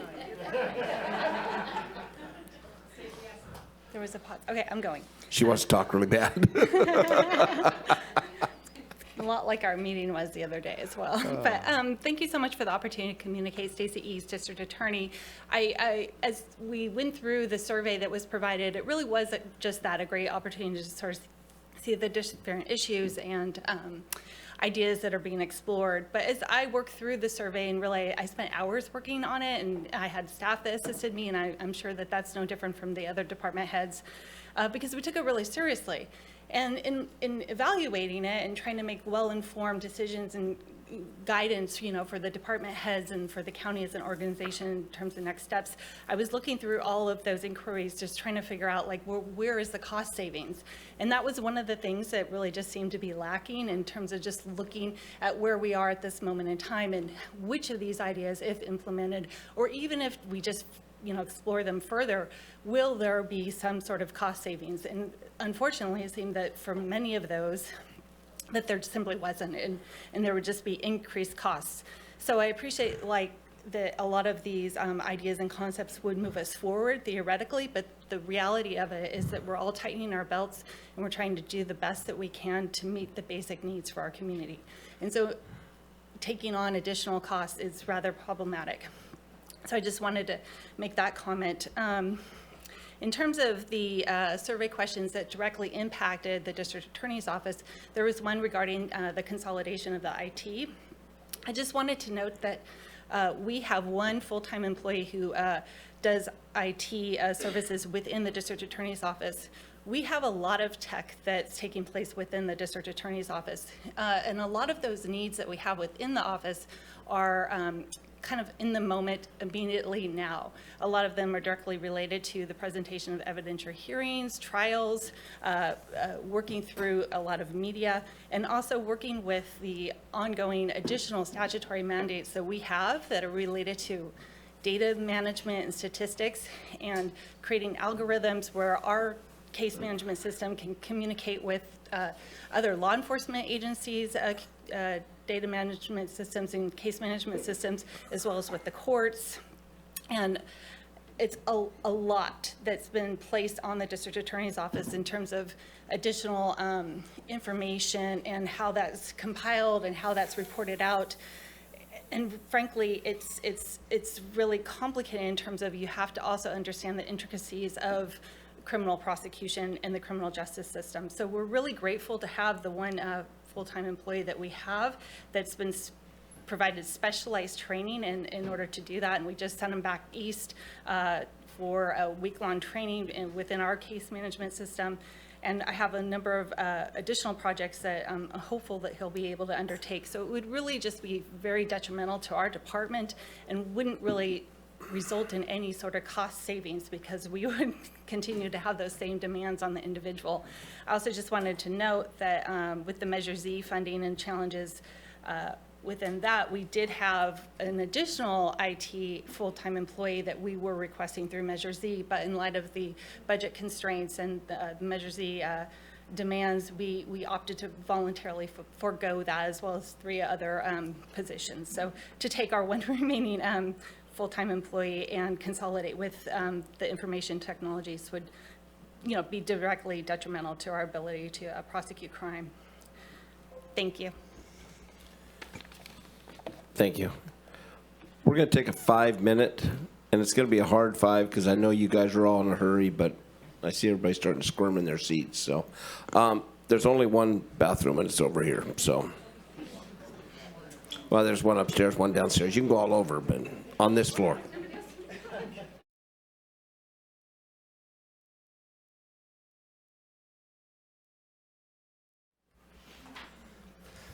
Hi. Hello.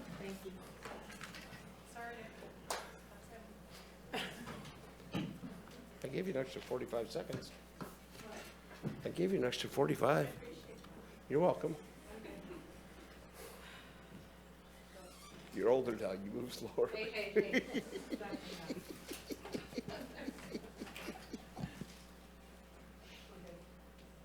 We're going?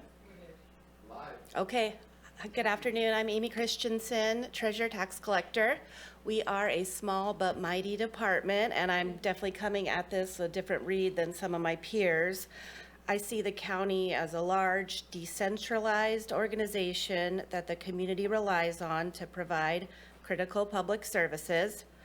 There are benefits that come with a structure like this, especially the autonomy of each of the individual departments and the way they can provide those services. But I see the drawbacks. There's duplication of work, lack of cohesion in the way the policies are applied, and inefficiencies with processes that are shared by all of our departments. I believe there is value for leadership to spend time together, reviewing the organization as a whole. The county is aware of these issues and has conducted and paid for studies in the past aimed at improving these issues. The studies have not been done in vain. Work has been done to help better coordinate processes, and that work continues all the time. While none of these options in the survey look to move staff or functions from the Treasurer Tax Collector's Office, I understand the reorganization concepts proposed in the survey and what the impacts of implementing them will be. I believe there will be benefits to departments, employees, and our community if we take a deeper look at how we can centralize services. Our entire county is feeling the impacts of budget stresses and inefficiencies, and we need to take a countywide approach to solving these issues. By working together, I believe that these changes will be impactful. We put in the work. Thank you. Thanks, Amy. Good morning, good afternoon. Howard Leahy, County Assessor. I started that, I'm sorry. I want to start off with when the survey came out, it was challenging for me to answer those yes or no answers, just like Director Beck had mentioned, because I don't know how each department internally operates. I mean, how my own department does, so it was really difficult for me to answer yes or no on those.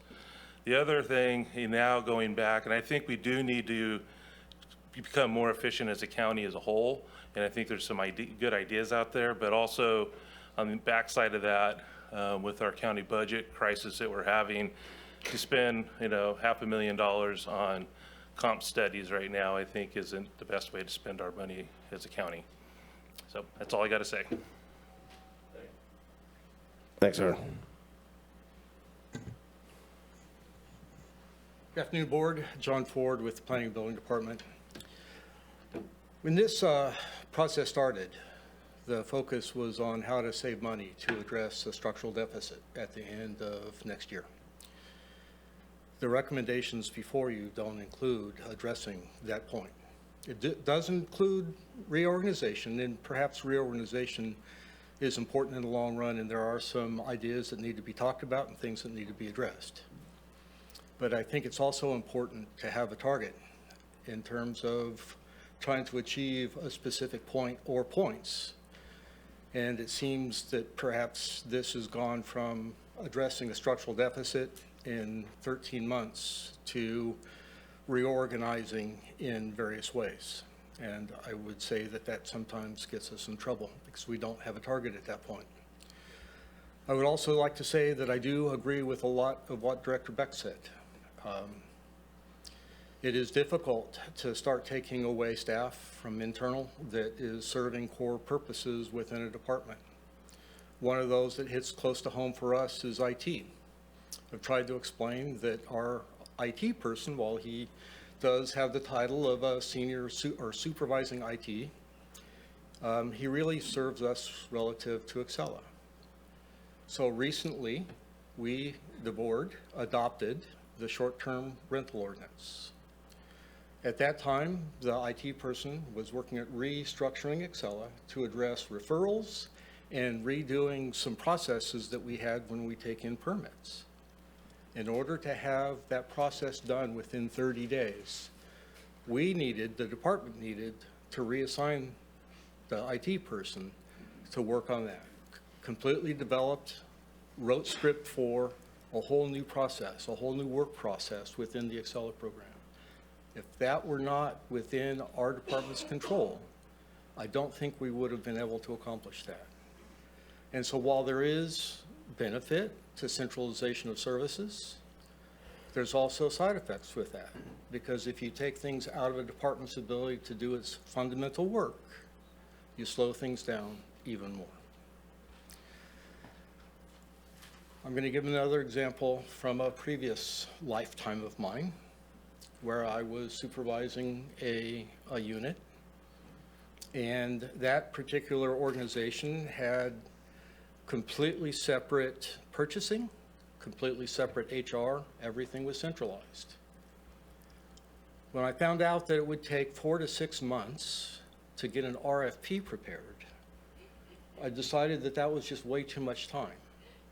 I started preparing that information myself and turning it into central purchasing so that all they had to do was rubber stamp it. It still took me a month to get that done. It's less than 6 months. But when you don't have control of your work, it's extremely difficult to be timely in getting the things done that you need to get done. I'd like to also say that if there is going to be money spent in the short term, this is not an original idea of mine. This comes from another department head. I'm not sure I can use the person's name, but if money is going to be spent, perhaps it should be in a study on how to address the structural deficit in the short term, to really study where savings can be achieved so that we can move then into the future making long-term plans. Thank you very much.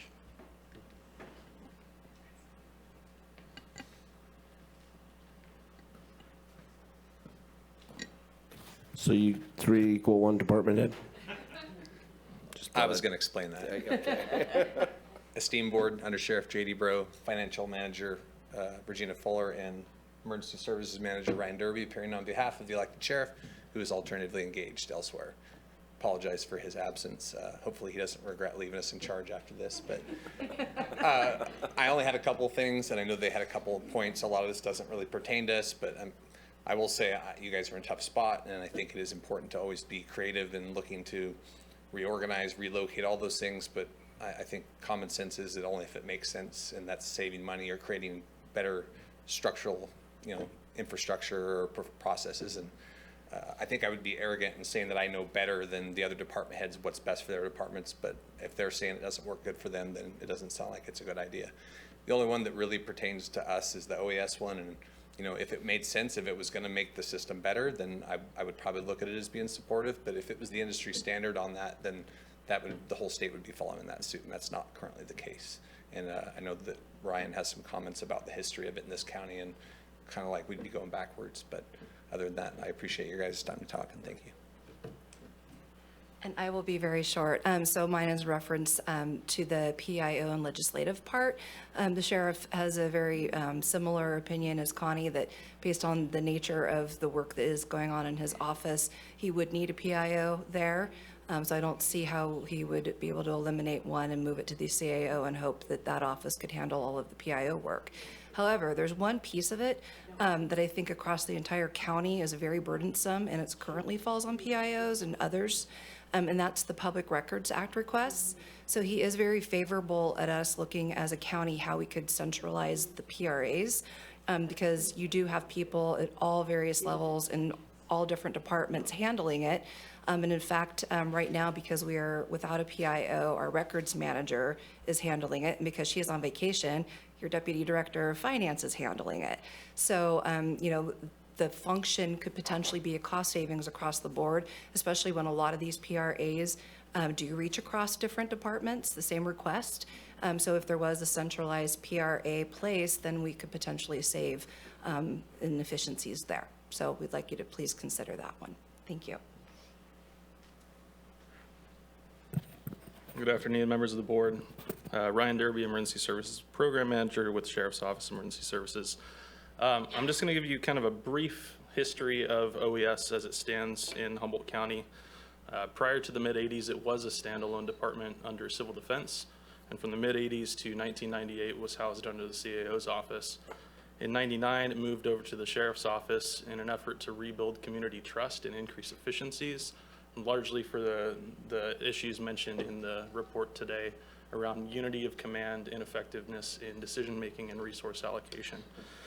I think the benefits to keeping OES housed in the Sheriff's Office are innate. The Sheriff has the statutory authority to dictate who's involved and what resources are involved during an emergency, and our job when we're dealing with an acute emergency is to move people and things very quickly, and that would be hampered if it were moved under a different organizational structure. I think the topic of where we're housed in terms of our facility is the one that needs to be highlighted the most. We're in a 1950s civil defense shelter. I have volunteers that can't physically get into our building, and that's not acceptable in 2024. So if we are going to look at anything related to OES, it needs to be where our facility is and coming up with a modern, accessible location for that. I will say there are ways to approach reorganization without creating a new roof for OES. We have existing programs and services throughout the county that could be explored into consolidating without having to create a new department or rehousing a department. But I think those discussions need to be held at a department level. That way we can internally discuss what that looks like, and our staff don't have to watch it in a public forum unfold in front of them. Thank you.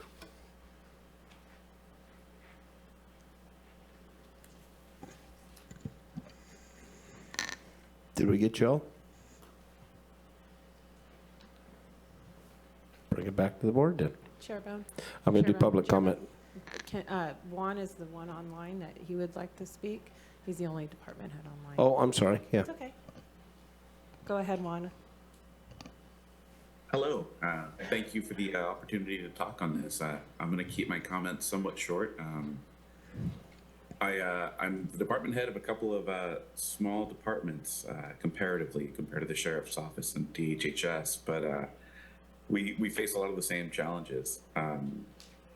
I guess I'll start by saying two things that might contradict one another, but they don't. I would love to have my own IT person. It would make the work I do significantly easier and less stressful. However, I've enjoyed working with our IT department as it is through the CAO's office. They've been able to manage resources such that when things are going on election day, my phone calls get answered instantly. And so I understand how wonderful it would be to have those kinds of resources. But the bigger picture, I think, how those resources get deployed and how equitable, a lot of our work is important. How do we go about ensuring that as a county, we have the IT resources we need, given that the work that we do is so inherently tied to computers and information structures. The other comment that I have is tied to the IT security set aside, in a parallel process to IT. I think that was option 3. I don't recall. There were many options presented. It's concerning for me to see IT security process that runs parallel to IT. Everything that we do with IT is inherently tied to security. There's nothing they do from plugging stuff in to, setting up websites and user access that is not tied to security, and having there be any kind of bifurcation of that, it's of concern. Last thing I'll say is I share a similar feeling about the survey. It seems like the survey I filled out and the information presented, I see why, some extrapolation was done just due to the nature of the questions, but I worry that too much of it happened. Thank you. Thank you. And if that's it, I will open it up to public comment now. Do you have anybody on, Nikki? I do, Chair Bohn. I have 2 callers at this point. Caller 3053, *6 to unmute, and you'll have 3 minutes.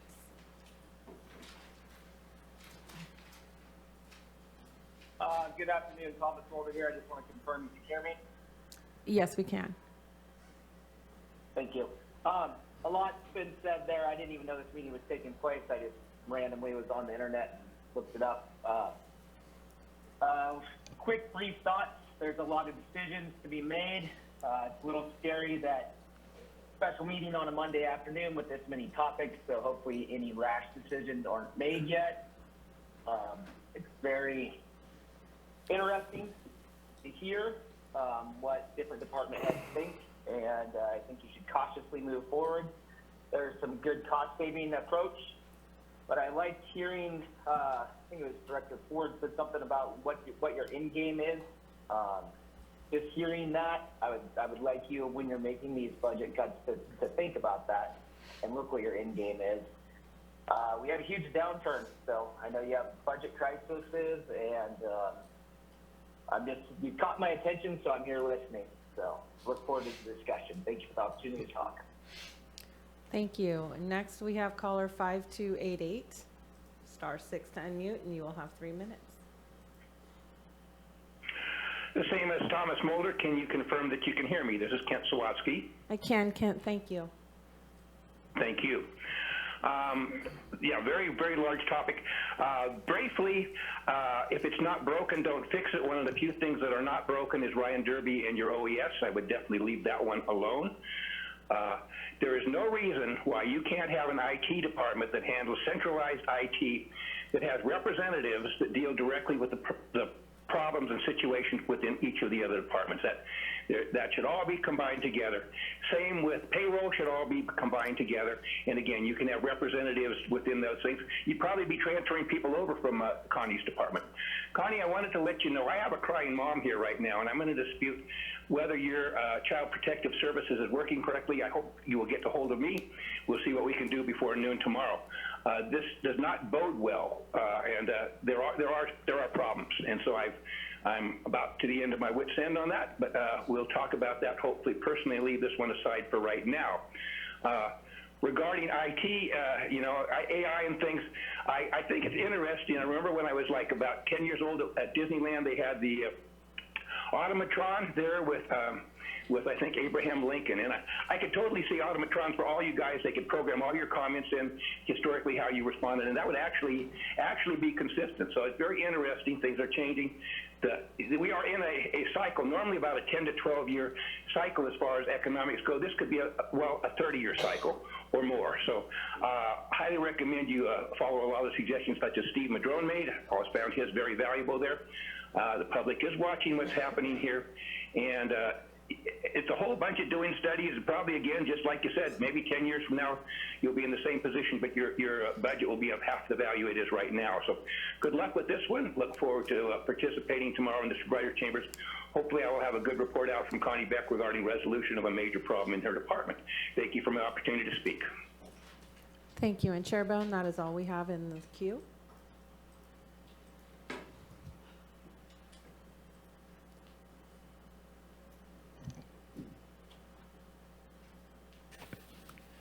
I'm Holly Klingel. Y'all know my background, so I'll spare you the gory details. I witnessed the most wonderful incident this morning.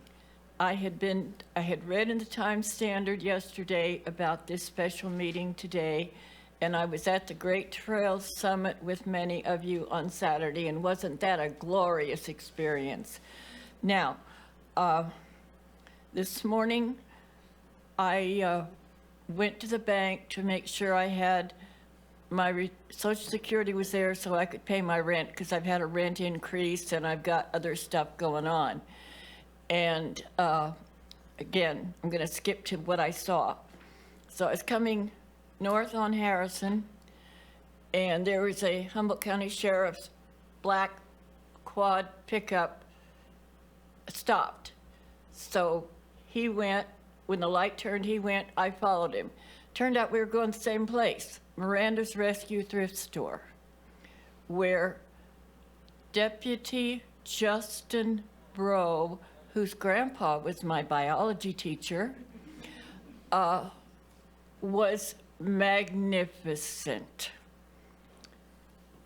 A fellow had been creating a disturbance in the thrift store. The ladies had called.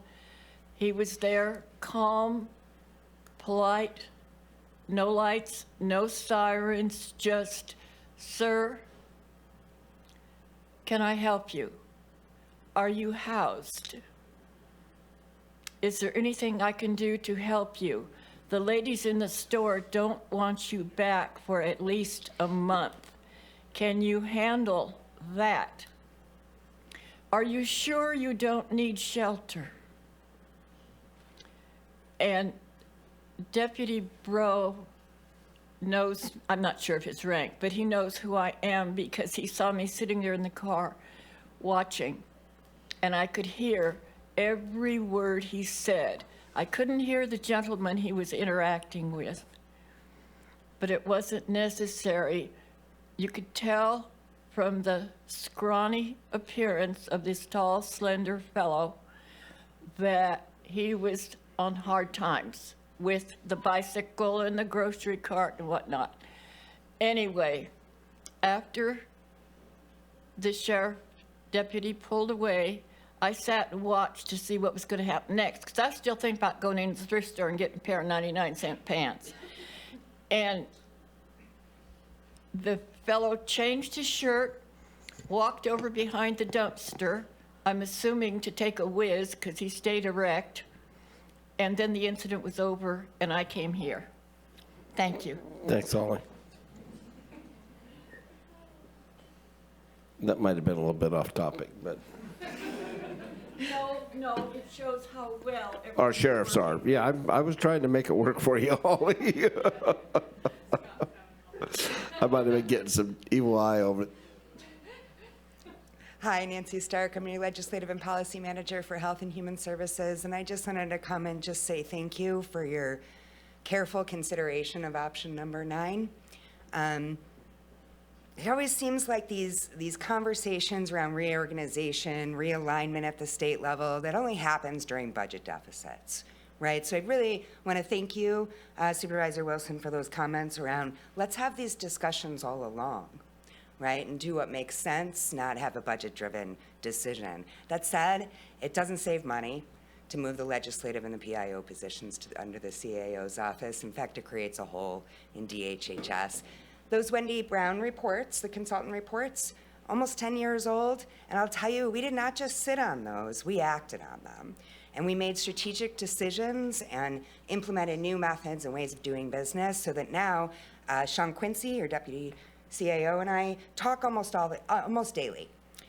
We really implemented new systems so that we're working together in tandem, and we work great together. Could he use a little bit more help on the legislative side for the other departments? Absolutely.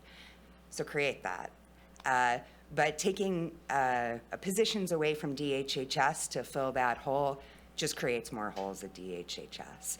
I love my job. I'm happy to be here, and I'm just thankful that you're going to be giving this really thoughtful consideration. Thanks. Thanks, Nancy. With that, I'll bring it back to the board. Supervisor Arroyo. I was hoping we could get into the topic of the IT security component a little bit more, and I think my questions are mostly best answered by our IT director. But if there's anyone else who could contribute to that, I would love to hear as well.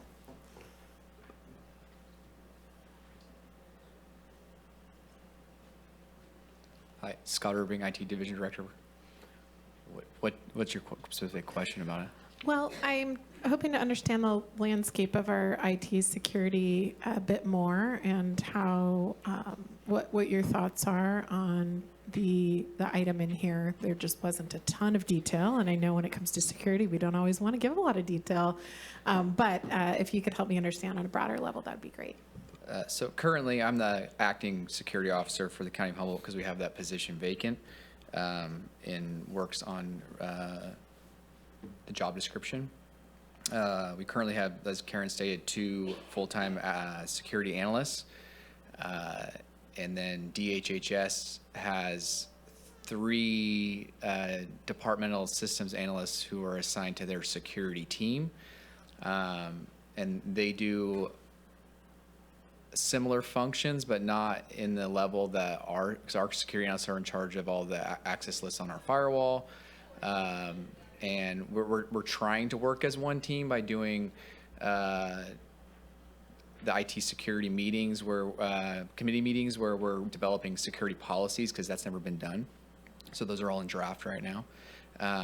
So what I see that needs to happen is they need to be one team working together on a daily basis to secure the county's overall, using a unified approach to protecting our sensitive data and meeting regularly regulatory compliance and requirements, and minimizing our vulnerabilities and strengthening our overall security posture. So that's what I see as the future, is what needs to happen. And when you look at how security teams are set up industry-wide, it typically, like Karen stated, the CISO, the Chief Information Security Officer, would report directly to the CEO, and then they have their security team under them. But because IT and IT security would need to work so hand in hand with, our infrastructure, we still need to have that like indirect supervision of the IT and the security staff, but they would theoretically directly report to the security officer. So. Anybody else? Supervisor Bushnell? I don't want to put you on the spot, but I'm going to ask a question. If it's not easily answered, it's okay. Is it difficult now, having the different departments that such as DHHS, and I think you said that, but is it more work for you, or is it more difficult, or security not as good as it could be? I think security is definitely not as good as it could be, because they're not a cohesive team right now. It's siloed. Mm-hmm. So they have their assignments from their deputy director, and then our team's taking direction from me, and then we meet bi-weekly. Mm-hmm. So, and it's not just about meeting about security, it's meeting about all IT. So security initiatives aren't a top priority because we're having to discuss everything to do with it that we're trying to do as a county and IT. So there's definitely a lot of work to be done for the county and IT security. So getting a CISO in place is imperative to lead that team, because there's a lot of threats that we're vulnerable to. So, well, I don't want to say vulnerable to, but could be vulnerable to, yeah. If I could ask one more, please. You heard a lot of fears from department heads about not having IT at the tip of their fingers in their departments, and how that could add to their workload and drag things out. What is your feeling on that? Well, I've heard someone earlier said stuff about equity, and my application analysts they have a ratio of programs they support of one application analyst for every 12 programs. So when I hear departments have one person support one program, it's difficult to hear because we're spread very thin, and we also, if that person, Humboldt County has a history of high turnover in IT because we get people from Cal Poly, they come on, we train them, they go somewhere else and make a lot more money. So when you have one person in charge of that one critical program and then they leave, then you have a huge hole. So in our department, we have, 2 to 3 people who are trained on one program. So that way we have a primary and a secondary and possibly another backup. So if a person's out on vacation, if they get hit by a bus, there's somebody that can support that They program. get hit by a bus on vacation? Yeah, exactly. Thank you so much. You're welcome. Yeah, that, Supervisor Madrone. Yeah, thanks for those answers. So, I mean, the question is, from my perspective, how do we improve security, but also maintain high efficiency for the departments in terms of what they need? What's the solution there? Well, I mean, just the plan that we've come up with for your decision is the because security is security. So by making one security team centralized, that's going to increase security and efficiency. So. But it doesn't sound like from the department's perspectives, they'll be able to get what they need. I heard that on the IT piece, not on the security piece. Correct, on the IT piece. Yeah, so I'm wondering how we do both. How do we increase security, but also still have the departments get what they need in a timely way, in a detailed fashion that they need? Yeah, they are, but they're within this IT realm. That's correct. Well, we have IT security analysts whose job description is to just work on security. Mhm. So by bringing those application or departmental systems analysts over to just do security and focus on that, we are then focusing just on security and not as a cohesion team. I'm not sure how else to, to answer your question without adding more employees. So, because right now we're short-staffed on security as it is, so consolidating is the most efficient, way of meeting all the needs. So, thanks. So basically, if they kept their IT people, and you hit I've got it written right here, what about vacations, family leave, all those things? I don't know when they have one person, if they take their 2-week vacation or they take their 3-month family leave or things like that. I don't know who backfills them in the other departments. But the one I'm thinking about is security. You have people trained in everything, so you have backup. So when you have, I keep thinking about what Imperial County went through a few years ago, and it just scares the hell out of them. And it hit the fan. It's been like 6 years ago, and they wanted their, cyber chips, and, let's go. So cryptocurrency or whatever it was. So, so you could do the security part of it without taking their IT people, but I worry about the departments that had somebody. Hi, Stace. What they do when I know you need instant gratification when you have something, you need something at the court and everything else. What do you do when your person's on vacation? I mean, it's just I'm just saying, if you had a backup person, i.e., if it ran through here, how would that work for you? I don't want to take I think everybody thinks we're going to take your person away from you and just throw somebody at you. I think you're going to have, you'll sit down and you're going to have your person. You're going to have your person. He'll just have a different chain of command or under however it goes. But he'll also train somebody else. So when that person takes that time off, then you aren't in that hustling, asking somebody, okay, who doesn't have a flip phone, get in here, you're now IT. You'll have somebody trained coming from IT. And we're hearing, we get pretty good response from IT. I think they've done, but he's right. It's like a revolving door over there.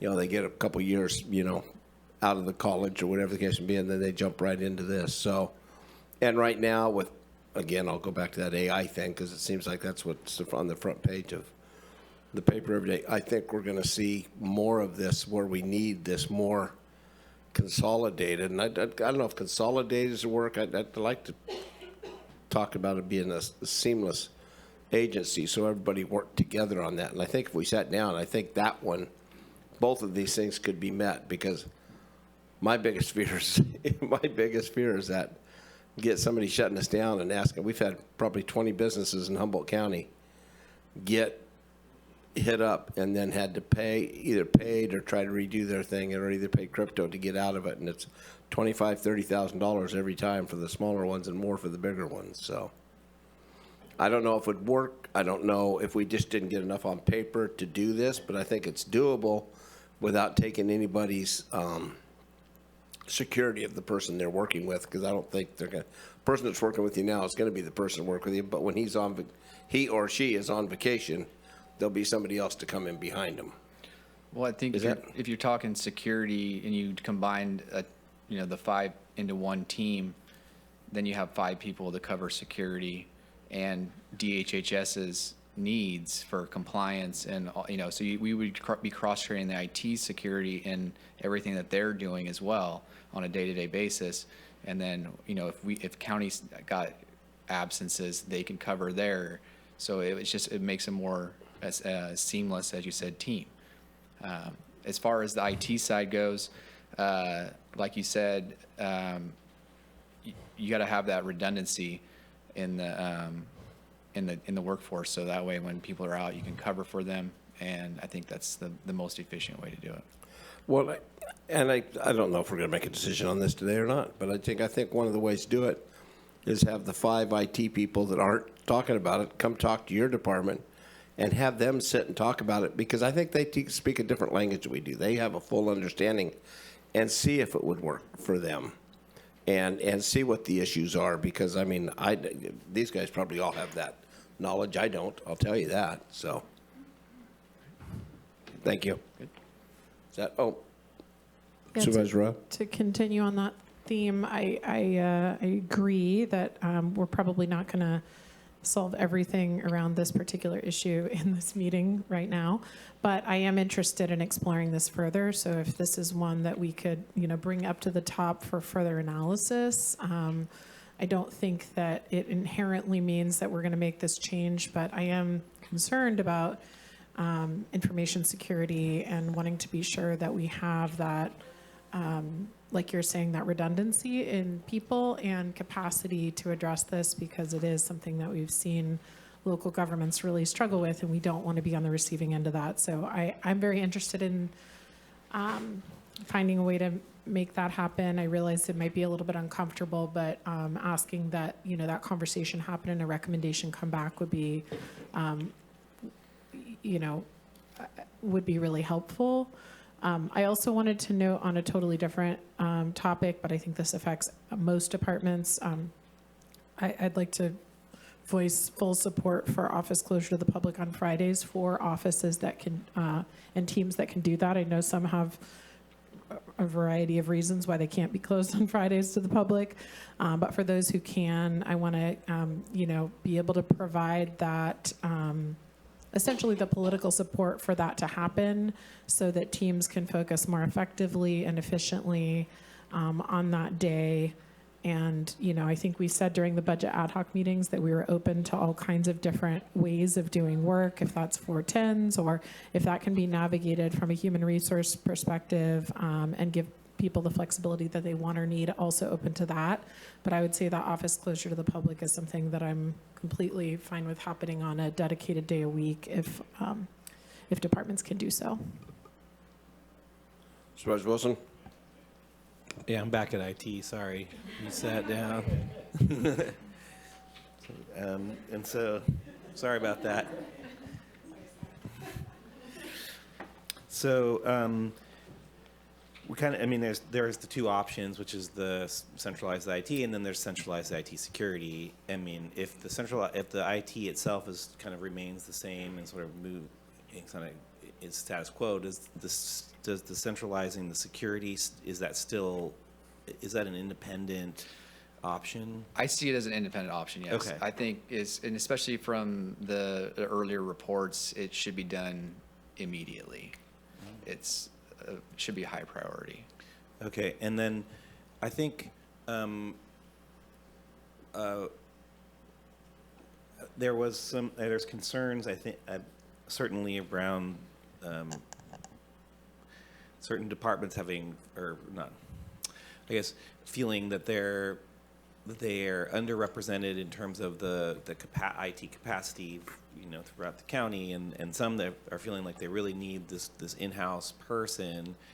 And maybe this is a question for the CAO and for you both, which is, as I understood, like the concept would be, if we were to go down this path, which I kind of don't think we're going to do it today, maybe it's out there somewhere, but would be that those positions would still be in-house, like they would actually have their desk in those spaces. Is that?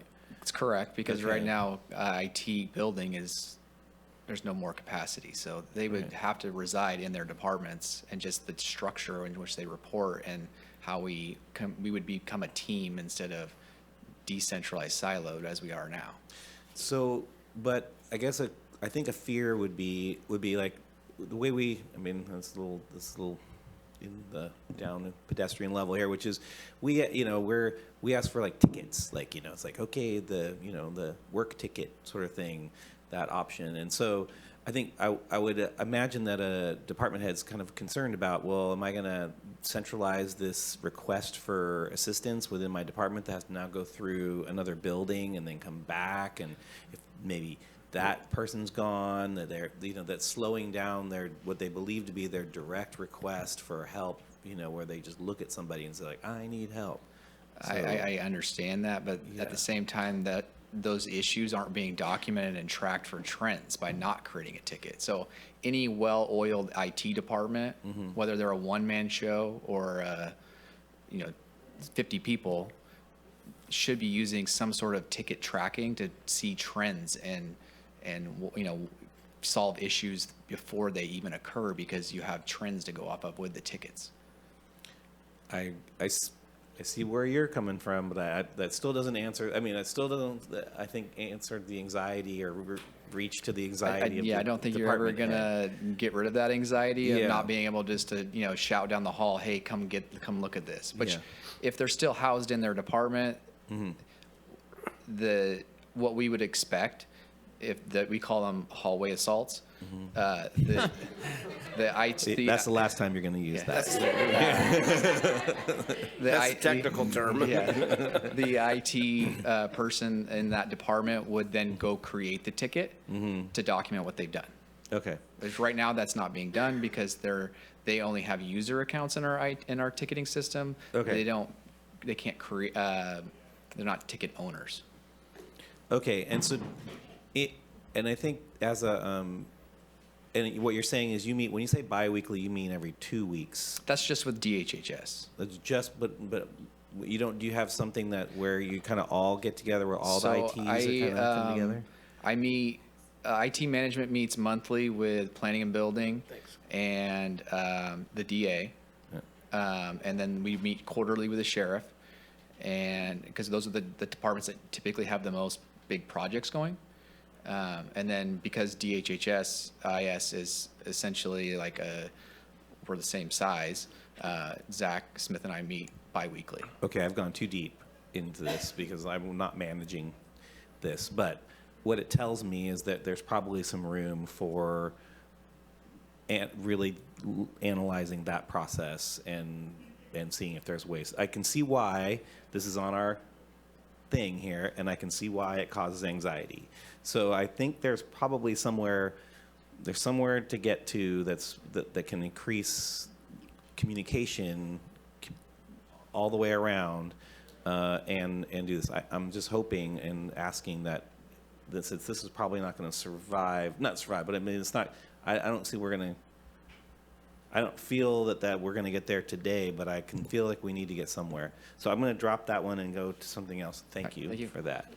Can I ask a clarification of you, though? Because we're all talking about IT and IT security like they're the same recommendation, No. kind of braided. Are you talking about this separate from the security topic? Yeah. Okay.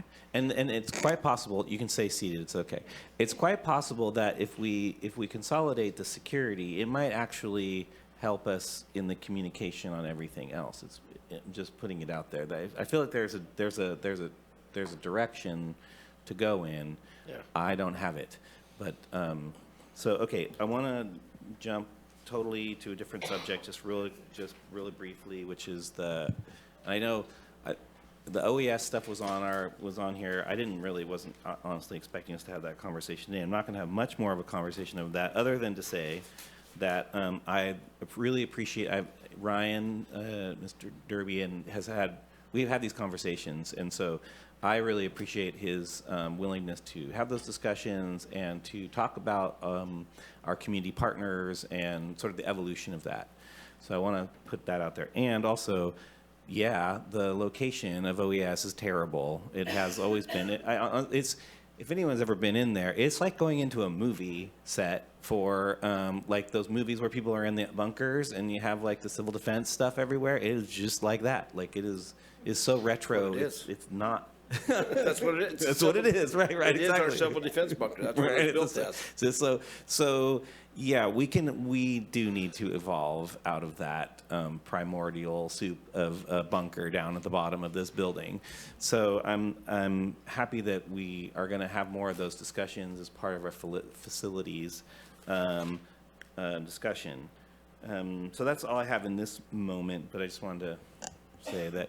And on the I don't want to presuppose. I know there's some discussions about, well, I think this building should be this and that's blah blah blah. We have a facilities planning group, and I personally, as a person who likes to be open to concepts, I'm not going to presuppose where things are going to land until we have a full analysis of all of the options. It's not just about what you own today; it's what you can own in the future. It's not just what you can sell today, but what you can sell in the future. All that being said, part of the issue around this facilities construct for ADA and facilities and is when I first came onto this board in 7.5 years ago, I'm still saying sort of the same thing I've said before, which is we don't have a robust asset management program. So we are an institution that has a huge amount of assets, both hard assets and moving assets and those sorts of things. And we don't have a very consolidated way that we know what all those assets are at any one moment. And I'm not just talking about what you own, but actually what you lease, how we manage all those things. And that includes all of our rolling stock and everything else. If you ask that question, it's very hard to find a good solid answer from any one department necessarily, and from this institution in general. And I have to tell you, if we were a business of this size, we would have a much more solid understanding of our assets and our liabilities associated with properties, and we really need to get there, and we're gonna keep moving in that direction. I don't think that's going to happen today. And the last thing I want to say was kind of the first thing I want to say, which is I want to thank our committee that's working on the budget for actually suggesting that we go look at all these documents from the past. The timing is terrible. It's true, but that's the timing that they have. Like, this is the moment they're like, well, we have all this stuff, we should look at it. And yeah, and if it's not now, it can't be later. And is the budget a crappy time to do that? Sure.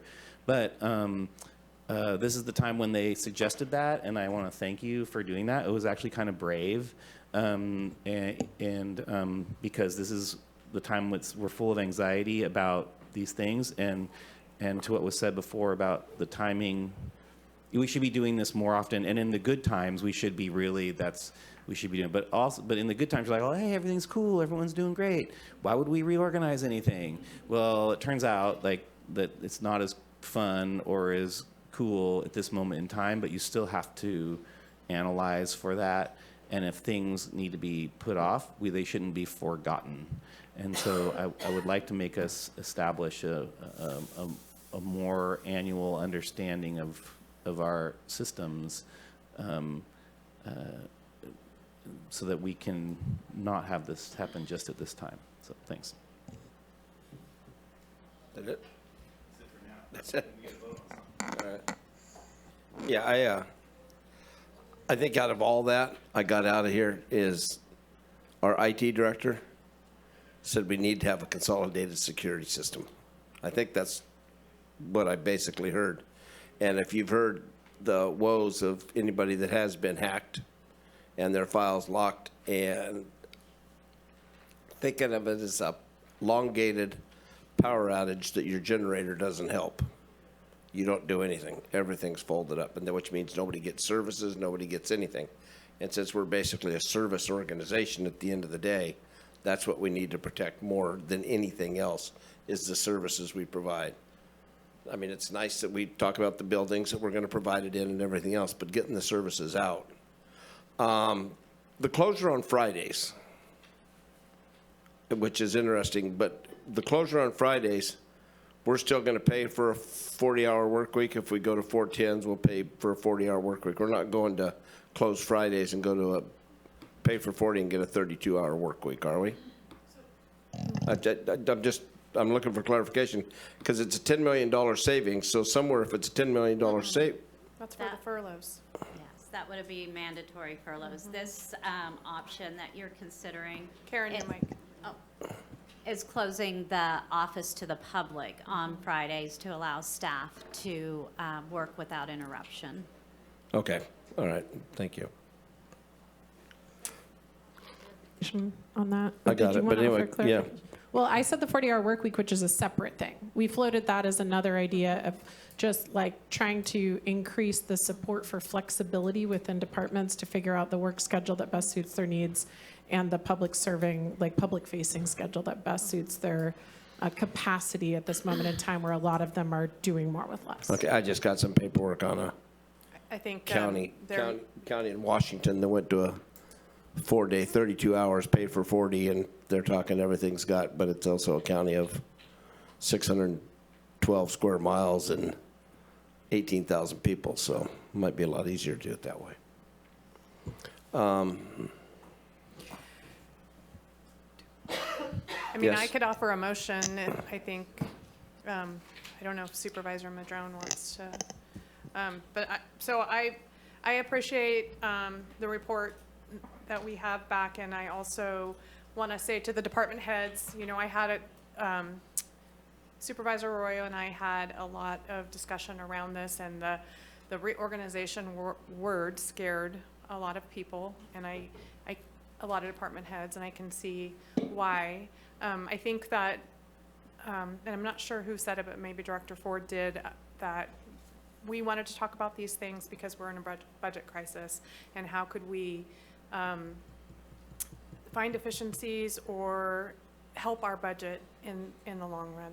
And when I and Karen and Jessica, thank you so much. I know that all of you guys worked on this, and it was a team effort, but I appreciate all the work that went into it. I know it was a lot, and your presentation was very robust, and I really do appreciate that.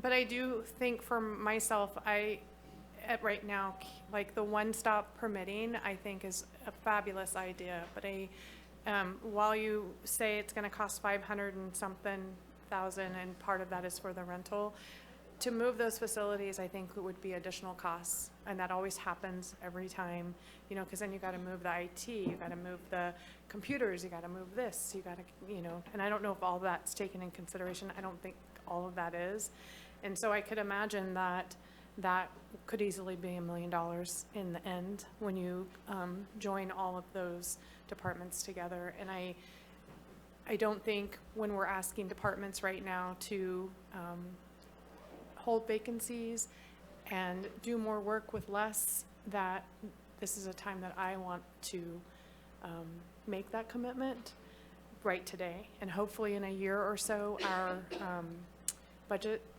hopefully will be in a better position. And so I would offer that to receive and file the report, to move forward on the closure on Fridays to the public, and to message that out well in advance to the public before we take that action, to look into the IT security and combining that.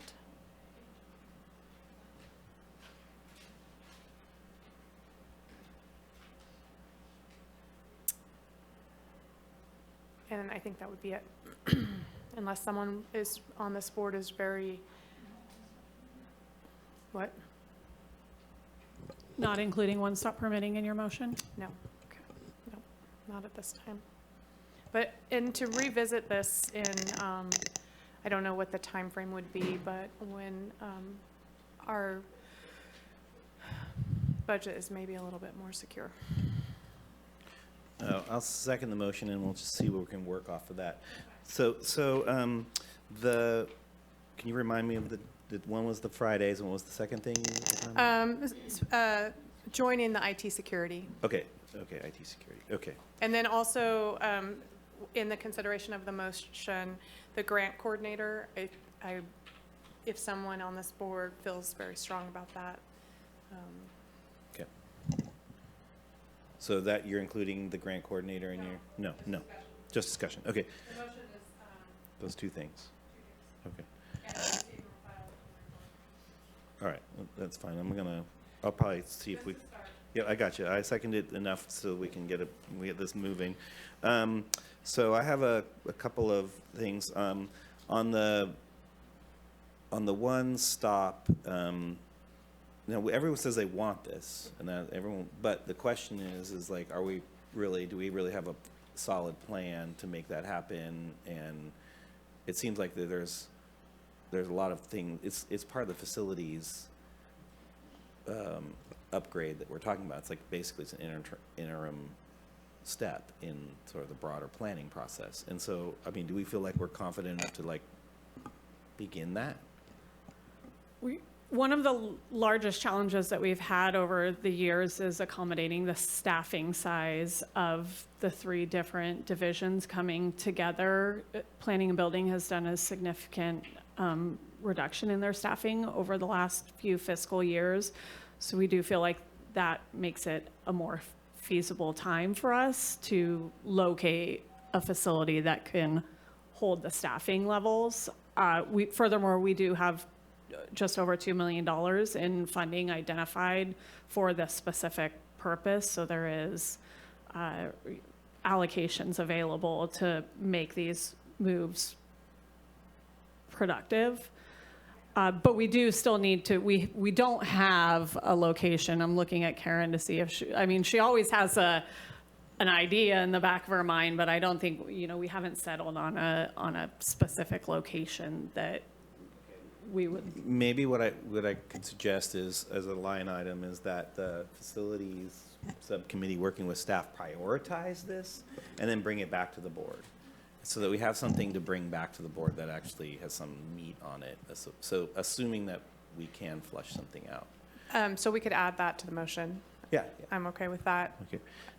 Can I ask a question, though? Sure. Through the chair, is it okay? Where's the $2 million? Is it finance?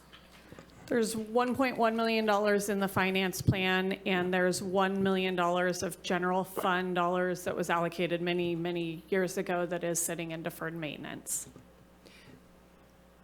If we needed, okay, I'm not going to go there, but Either of them could be repurposed for different needs should your board so choose. Okay, thank you. Okay. I'm always amazed that we have money set aside in deferred maintenance. Like, we don't need that. Okay, so moving past those, sorry, let's try and get through this. You want to? Combine. We really didn't, and I just want to take the temperature of the board on this. We didn't really get into the combined facilities with ADA. Is that where is everybody sitting on that? Well, I did have a question, if I could, through the chair. So it says to relocate facilities to ADA. Is there a reason that ADA couldn't be relocated to facilities? And I think the question was asked in the audience, is why I'm asking. ADA has an effective model of getting projects done expeditiously, and that's a model that could be implemented onto the facility side. ADA is also an internal service fund, So turning facilities into an internal service fund, I think, would be beneficial to the organization as a whole and allows us to start establishing a savings mechanism so that we have funds available for future maintenance projects and facilities projects that may come about. But certainly to your board's prerogative as to where you would like those housed. It could go either way, or be its own department even. Okay, so I know it caused consternation and with the Public Works Director, but I'm just going to put it out there, I still see utility in what's being proposed here.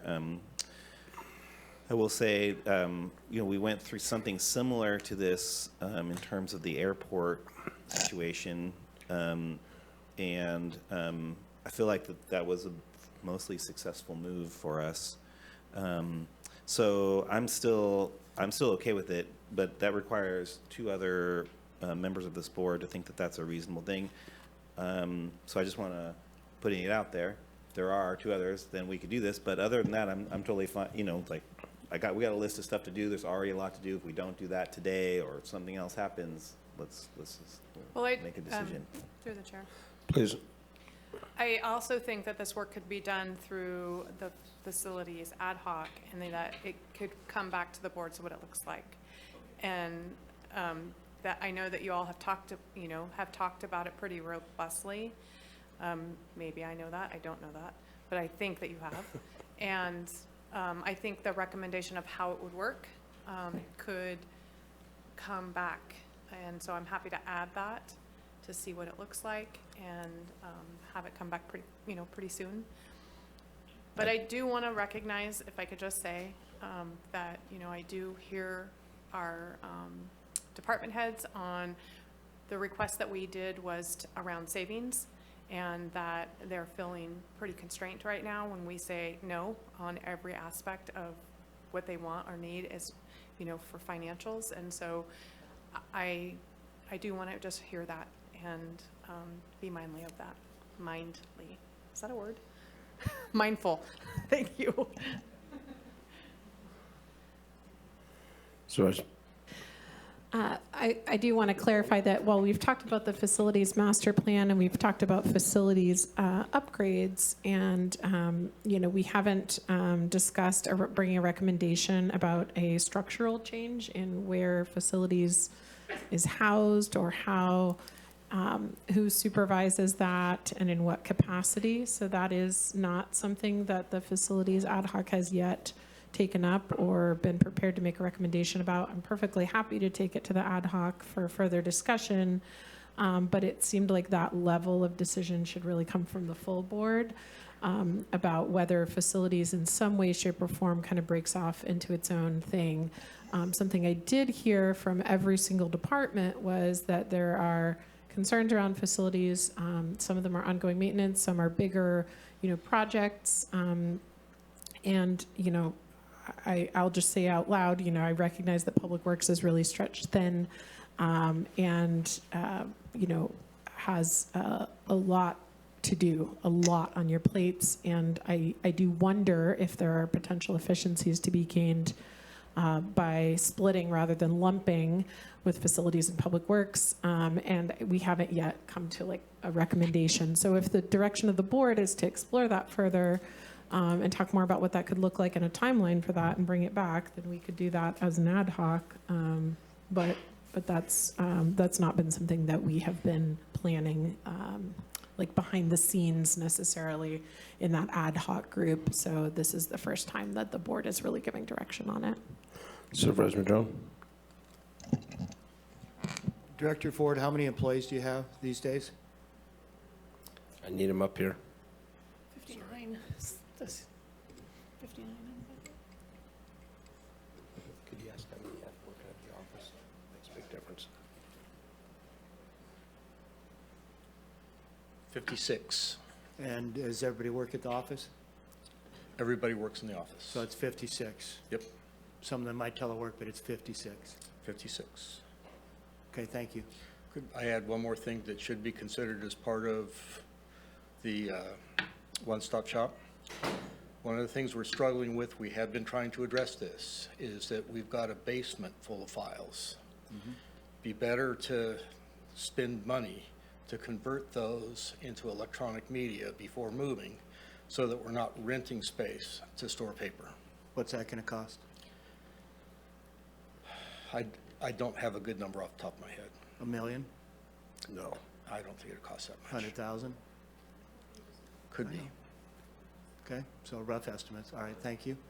And then I have a question for Director Hoffman. Sure, please. Well, it's up to the chair. Chair. You guys run. I wanted to ask, when you brought that up, and sorry, Steve, it's just he's already up here. What about the survey library? Is that The survey, Land use land survey, isn't it in the basement? There is a lot, all three departments, I'm sure, all have record storage. So that is something that when we originally talked about this, there was a study done. Public Works does have a rather robust Yeah, that Tom- inventory Yeah. on that information, but it was at a time when the Planning and Building Department was at 93 people. Okay, thank you. Great, thank you. Director Hoffman? If I've understood your comments at the last several meetings, your rent is significant and your money may be going down from the state, and you have an option to move at a lesser lease cost. Is that correct? Absolutely. And you had 90, now you got 33, Yes. so that's 57 less. What was that, 56, John? 50. All right, thank you. Sure. So additionally, there's been a huge investment in that building owned by somebody else that we lease. There's been major investments made there in terms of the office space, creating the cubicles, the office space, laying everything out. We've made a lot of investment there in terms of setting that up for a lot of staff, correct? I'm sorry, I should have let you stay up there. Excuse me. But I know when Lisa Dugan was there, yeah. Yeah, it's been significant, and we have lots of space. We have space for Director Ford's files right now. You can bring them over. There's just this huge area that's going to waste and not being used. But yeah, we've made significant, it's very modern over there. The cubes are modern. They could move right into the space and wouldn't need a lot of modifications, I don't believe, at this point. Yeah, okay, thank you very much. You know, in the interest of making good on investments, that's a really important consideration. We keep making all these investments in places that we're leasing, and then we abandon them and move on to something else. That's not wise use of funding. Now, I certainly understand the concerns by department heads about we're in these really tight financial times, and it doesn't seem logical to spend $500,000 on an annual lease at a time that we're in a massive budget crisis. But I will say it again, there is never a good time to do these things. And until you do them and start making those kinds of changes, we will never be able to accrue the benefits of what those moves and consolidations of a one-stop shop might look like. And we're going to have to be able to make those expenditures sooner than later, and we actually still have money in our reserves to maybe make that move now. I realize it's only a couple of years that we might have the money to pay for it, and that's troublesome. But I'm glad to know that we do have the $2 million, so that if we did make this move towards a one-stop shop, you're going to be moving out anyway, if I understand correctly, one way or another, because you have to. I want to make good on those investments that were already made there, and it seems to me shifting planning and building for now to there doesn't give us a one-stop shop, but it gives us the ability to tear down the old hospital and start doing, with the $2 million, start doing the planning, the engineering, the design work, and the facilities work to get it to where it's shovel-ready and secure the funding to be able to build the new facilities. So I am still very supportive of wanting to move forward on the one-stop shop, even though I recognize we're in a really tight budget situation, but it's an old adage that sometimes you got to spend money to make money. We can't just sit on our thumbs. We've been doing that for years and years, if not decades. And we're sooner or later going to have to do this, and we actually still have the opportunity now to do it. If we wait another couple of years, I would guess it might be another 10 years or more out before we ever make this kind of shift. So I'm still very much supportive of wanting to do that. In regards to whether or not to move facilities management into the CAA's office with ADA, or whether we move ADA, as Director Mattson said, over into facilities, I don't know, which is the best move there. I understand ADA has a bunch of offices in the courthouse here, and they work as a great team. Tom makes some good points about the fact that they are engineers, they are planners, and these kinds of things, but I know that your folks have a lot of great talents too. So I'm really kind of not sure what to do in regards to that. So I appreciate that maybe the facilities ad hoc would come back to us with some deeper dive into that and recommendations as was suggested, to take a closer look at all that. But I am really hoping that we can move forward on the one-stop shop, and we're never going to get there if we don't start making some moves. So I think my that's a thoughts. reasonable suggestion, that we take up the one-stop shop and the facilities topic. Yes, I think that's all great. Now, we got our work cut out for us, Mike. Tom, I've got and this is out of respect to older boards and stuff like that. Wasn't there restrictions on most federal and state monies that we couldn't build assets when we took money in for programs? Long ago, I mean, we couldn't build buildings and then bill them back to them, because then we would have an asset out of it, and that changed it. And then we started a real estate division.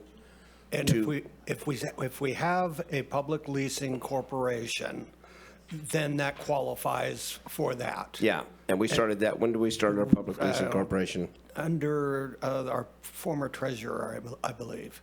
Okay. So we have the ability to do that. Okay. Yeah, we do now. We didn't in the past. I'm just saying, Correct. it wasn't like Time the former supervisors were idiots and just leased everything instead of buying. They were kind of their hands were kind of tied where they couldn't buy, and now that option is available, and we should take advantage of it. I fully agree. There's some old supervisors out there going, we didn't have a choice. So, thank you. Through the chair, if I can just kind of keep rolling through this so that we can get a vote and make some decisions. Yeah, so let's see here. So the next one was the General Services Department, which we're just not going to touch that one today. The combined DHHS fleet, we're not going to do that. No, I got it. So it's covered in my scribbles and stuff here, so I can kind of see through it. Combined DHS service with Department of Human Resources. So we just talked a little bit about that, but really just we're not doing that today. But we talked about. I just want to make sure that there's. I guess I'm still. There was two parts to this. One is the hiring part of this, and I'm not actually that concerned. Personally, I'm not that concerned about that. I think the fastest way we can get people hired, the better. That's great. It's more of the communication in terms of our internal policies around discipline and advancement and all the other stuff. And I just want to make sure. Zach, can you come up here? Do you feel like what I'm hearing you say is that there's room for improvement here? Yeah, I think having a centralized HR function would close up any gaps that there are in communication and policy, duplication of efforts, right. Things that happen on a day-to-day basis that we just simply don't know because we are separate. It's hard to quantify those things, but from time to time, those things do come up and go, wow, like that's a process that we could really improve. And we do, but those are things that I think could be shorn up pretty easily with a centralized HR department. Yeah. Well, since we don't have a lot of data on that today, I have a hard time saying, yeah, that's what we should do. But maybe if we might establish sort of an annual check-in on, I don't know what we're calling this today. This is reorganization. Maybe we could term it different, talk about it differently. But if we could sort of an annual check-in on these systems that we're doing, and then we could talk about this after we get some more data, I would be willing to have that conversation. But today, I don't know if I have enough to say, like, this is what we should do.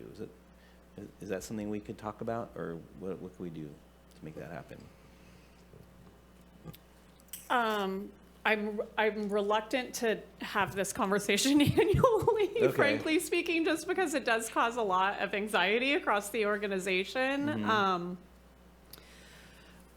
And, you know, there's a lot of studying of where people are, the jobs they're doing. We really need to get down into those intricacies of Okay. where the overlap lies, how, if we were to centralize, who would, you know, be merged in with IT, or excuse me, with HR, and then project out what would that cost allocation impact be to all the different departments. So that's where the recommendation, if you're interested in centralizing services, one or all of them, doing that analysis with the consultant to map that out and then potentially develop the implementation plan. I see what you're saying. Gets down into all those details, because we do need to know that it's at very minimum cost neutral, and we are very cognizant about ensuring that the originating department is not negatively harmed in any change that may occur.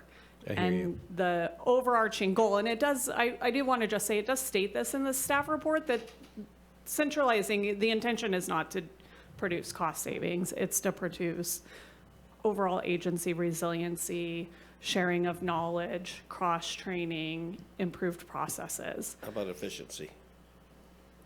and redundancy of duplication of duties. So if on this list, if there were the, you know, if the board wanted to move forward with this, maybe not today and not in a hurry, but know that this is out there, could we put it out, you know, say, like, can we check in on this in a year?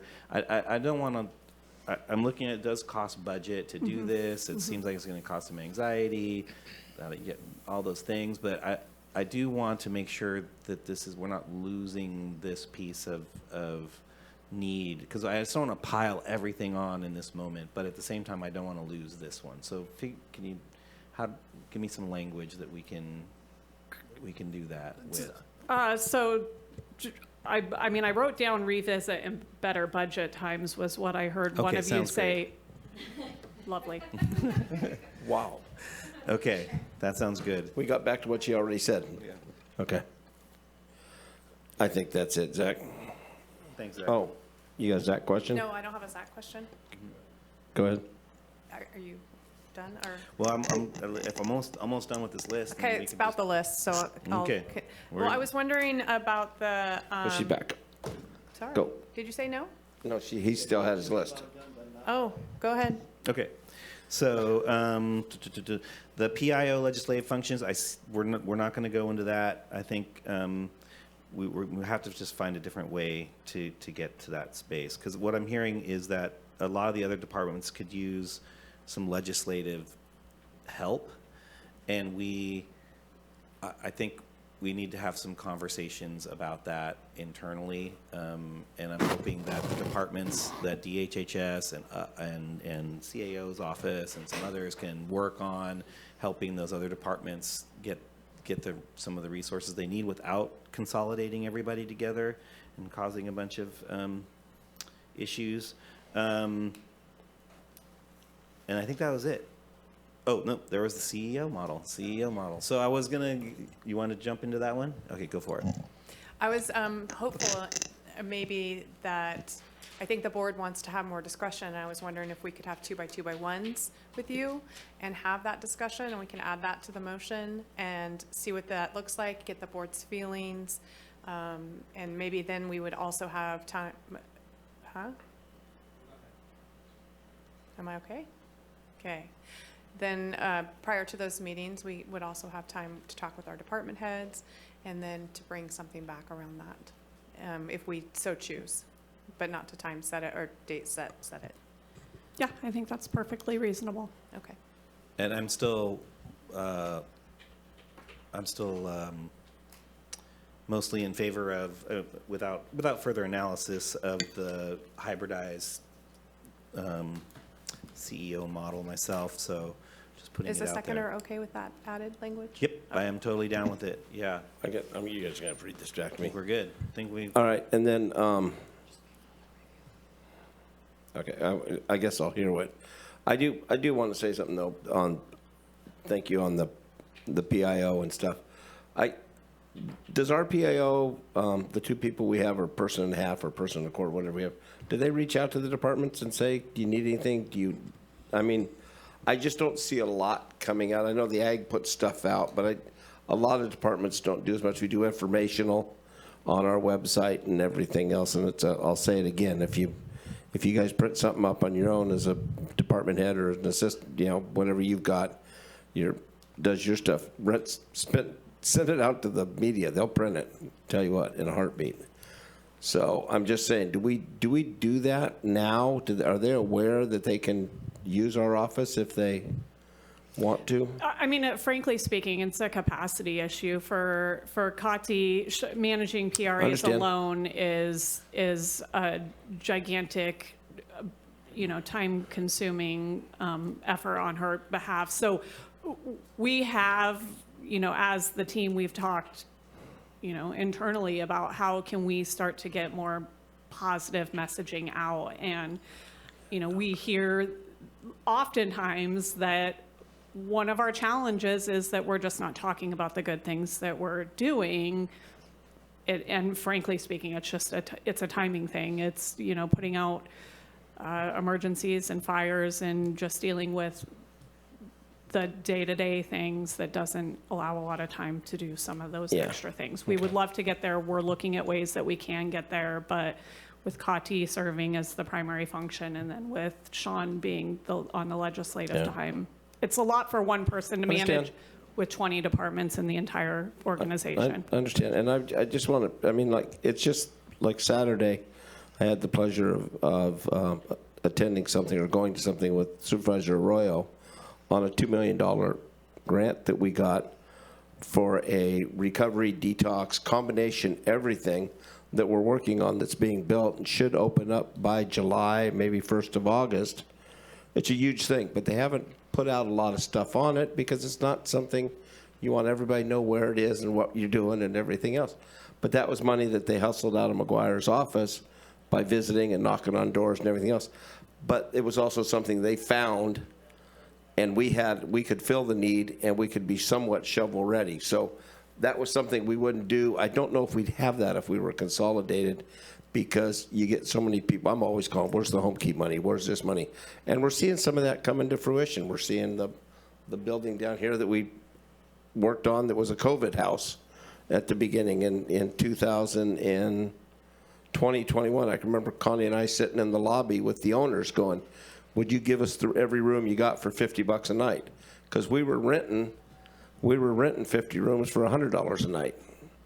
So, these were things that we were able to lobby for and get. So I don't know if we'd always have that and the availability. So I worry about that a little bit. But I think as we move forward, if they work together, maybe they can, maybe if they have capacity or whatever. PRA, I know RCRC and I think CSAC are both working on, because right now I will tell you 85% of the PRAs we do don't even get looked at, I don't think. People are just trying to find a nugget. They're always looking for nuggets on me. But I don't email very much, so I'm good. But they're just looking for a nugget, and then the rest goes by the wayside. Now, some counties are charging 25 cents a sheet or more, trying to get their cost back, which is, I've been told we can't do that. And I'm going, well, if some counties do it, why can't we? So that's something we have to do about getting our funds. So, because PRA requests have become not a tool. They become more of a hindrance to doing business and finding out information than it is, you know, where they're tying up. Basically, we had one PRA request 3 years ago that we estimated would cost $1.4 million to fulfill. One PRA request, and I can guarantee you 98% of it would have never been used. So, I mean, that is something that should be on both DHHS's and our legislative platforms, along with RCRC's working on it and CSAC, because it's not just us, it's every county, so. And on that note, I'll just say that we do always try to hone requesters in some of, you know, what specifically are you looking for, and how can we sort of manage the request in order to get what somebody wants, the information that they're seeking. I think we all they use it as a weapon. I'm going to do a PRA request. Go ahead. Jeez. There was a question about centralizing PRAs. Is that something of future consideration? With staff, absolutely. I mean, we could not take on more than the support services we're already providing to departments without additional resources on it. As I said, Kati is really tapped out. She's managing for the whole organization. I think what Mike's saying is, how much time is she spending on them? So what's it costing you? Go to the same place with DHHS, go to the same place with Regina, and say how much of your time is and all of a sudden you're going to find yourself with about $130,000, $160,000. You know, you're going to find out you've got quite a bit of money to maybe pick up a couple people that can work together and facilitate them all as they come out and meet the criteria. I mean, it's a thought till that situation changes. And Regina might be able to speak to the specific ideas the sheriff has, but I think the thought process behind that is that, we manage the PRAs for the whole organization, especially when they cross departmental, but, we do put some onus on departments when it's your department and your records to find that information out, to work through the process of redacting and evaluating what's responsive with counsel and all of that. And so the thought is that departments wouldn't manage their PRAs at all. That would all be done within the CAO's office. Yeah. Well, I'm not saying where they'd go or who would manage them. I'm just saying with two people dedicated to it, because it sounds like we've got a 40% and a 40 and a 50 or 60. It would give them the time to do it. And I don't think now is the time to talk about it, because it's not but I mean, it is something that we should probably look at.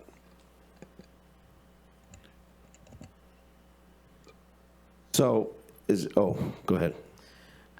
I wanted to also voice an interest and support in exploring the hybrid CEO model. In advance of this discussion, thinking that we would spend more time on that, I called a couple of folks from counties who have a CEO and have, or even have transitioned from CAO to CEO model during their time, and I think it could offer some benefits. And I realize that it's a big change and would be present some challenges of its own for people getting used to that type of change, but I'm definitely interested in exploring it. And then I also don't want to really lose track of or not have a plan for how we come back to centralizing some of these functions.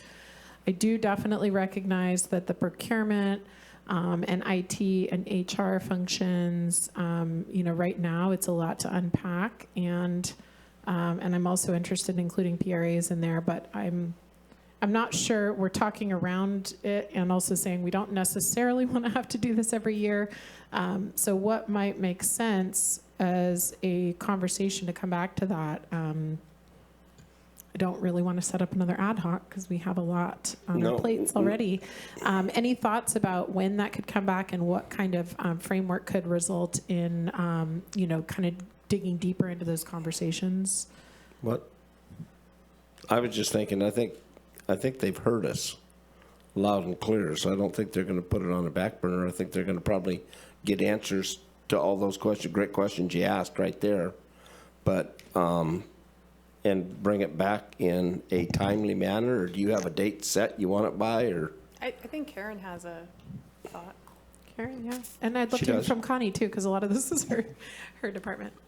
I was just going to say, through the implementation plan that we would hire a consultant for, they would do a lot of this work for us, and we could bring that back to your board.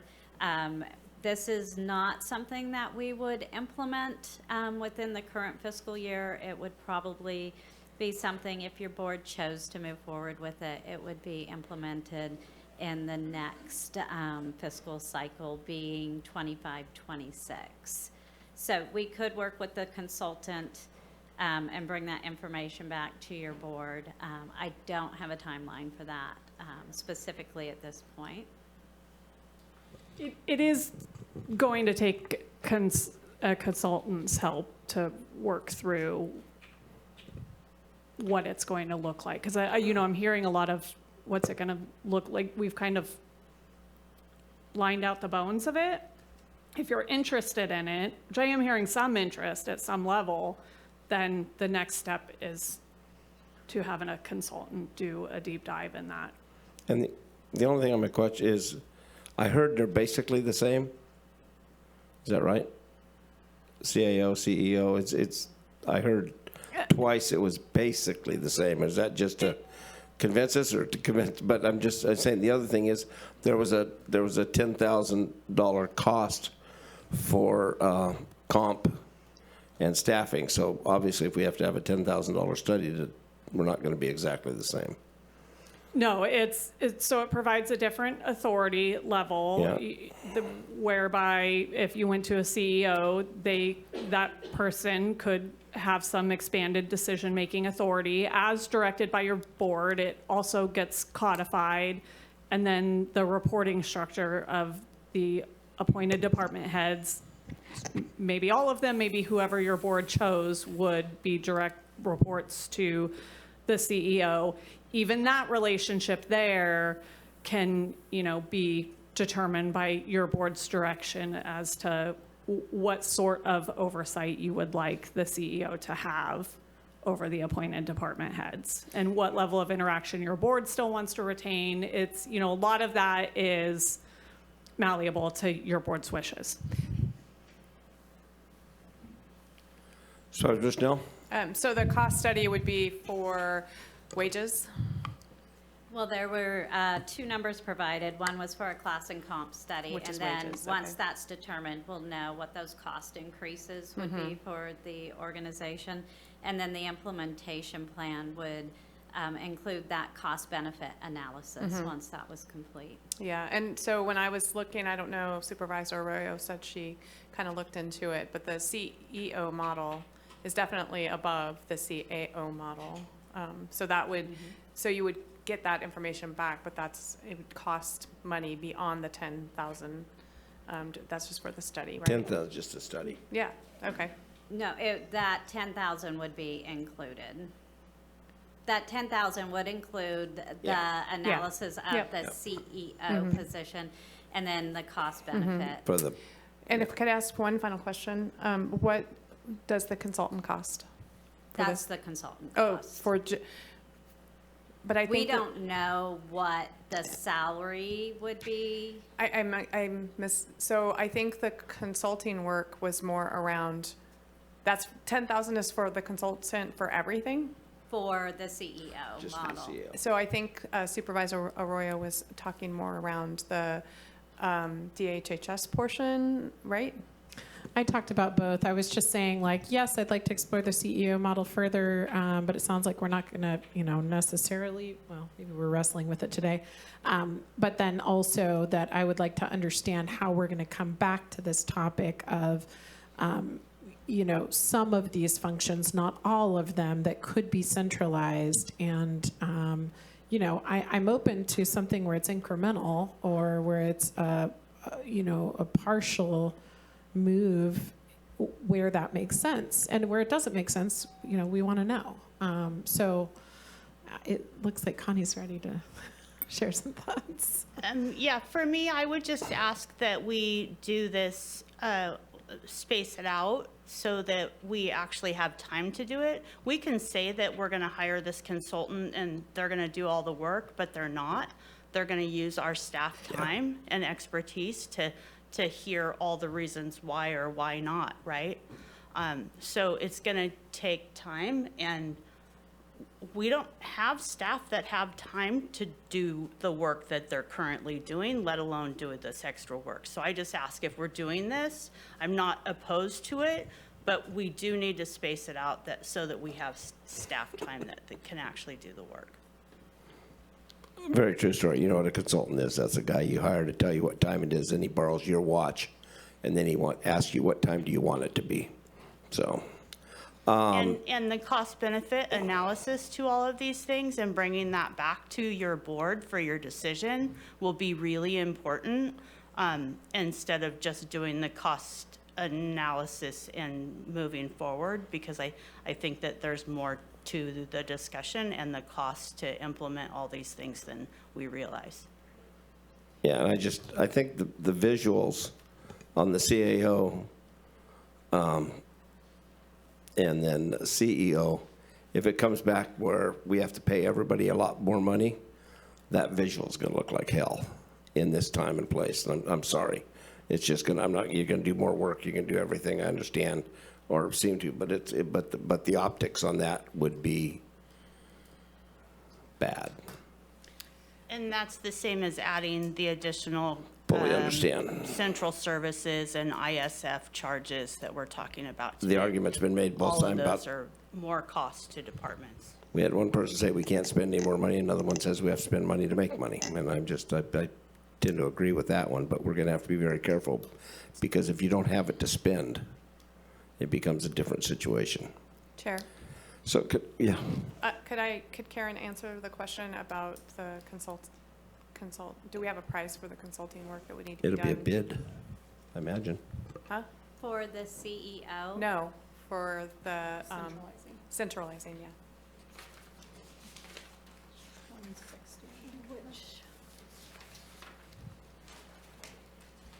Are you talking centralizing DHHS services as a whole? Which ones are you guys referring to? The IT, employee services? Natalie? I was talking about HR, IT, procurement, but leaving out PIO and ledge functions. And since we already kind of talked about this IT security, that would also be separate. Sorry, it was her question, but I want a cost with it. Thank Yeah, you. and I'm okay with setting a plan to like come back on this particular item at, in 1 year or whatever that is. I think it'd be helpful to not lose track of it completely, though. Yeah, we're going to pull those numbers for Thank you you. right now. Including IT security, both of those options. I agree that it's not tenable to do those studies right now, and that it doesn't sound like there's the appetite for it. security out, they want to do IT. IT security is now, everything else is later. So if we do it that way, if we piecemeal it and it comes under 50,000, you guys can hire it. But if it's over 50, we have to put it out to request for proposals and RFP? No, we have a relationship with MRG, who has done our class and comp and has intricate knowledge about the inner workings of all of our departments through work that they've previously done with us. So we would need to evaluate it, but we think that we can 'Cause we've probably used- sole source with them. What's the gal from Medford? Wendy Brown before too on stuff, right? Different, this is Okay. like a class and comp and organizational analysis. Yes, but we're currently working with MRG. They're currently under contract with us. All right. Go, Jess. For options 2, 6, and 8, it would be $130,560.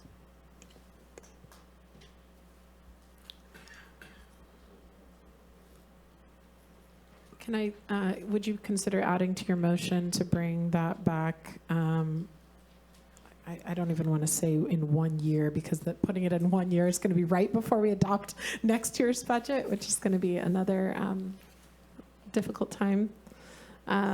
Would you consider setting it for a certain time to come back? I think as a board member, you can Always put it on the do it agenda. yourself. Yeah. Yep. Sounds good. All right. Nick, can you read the, I can certainly try. Hang on just a second. I know, I right? can try to take a crack at it. Yeah, I have bullet points, It but was if only you made want to 25 smooth minutes it ago. out, it's either way.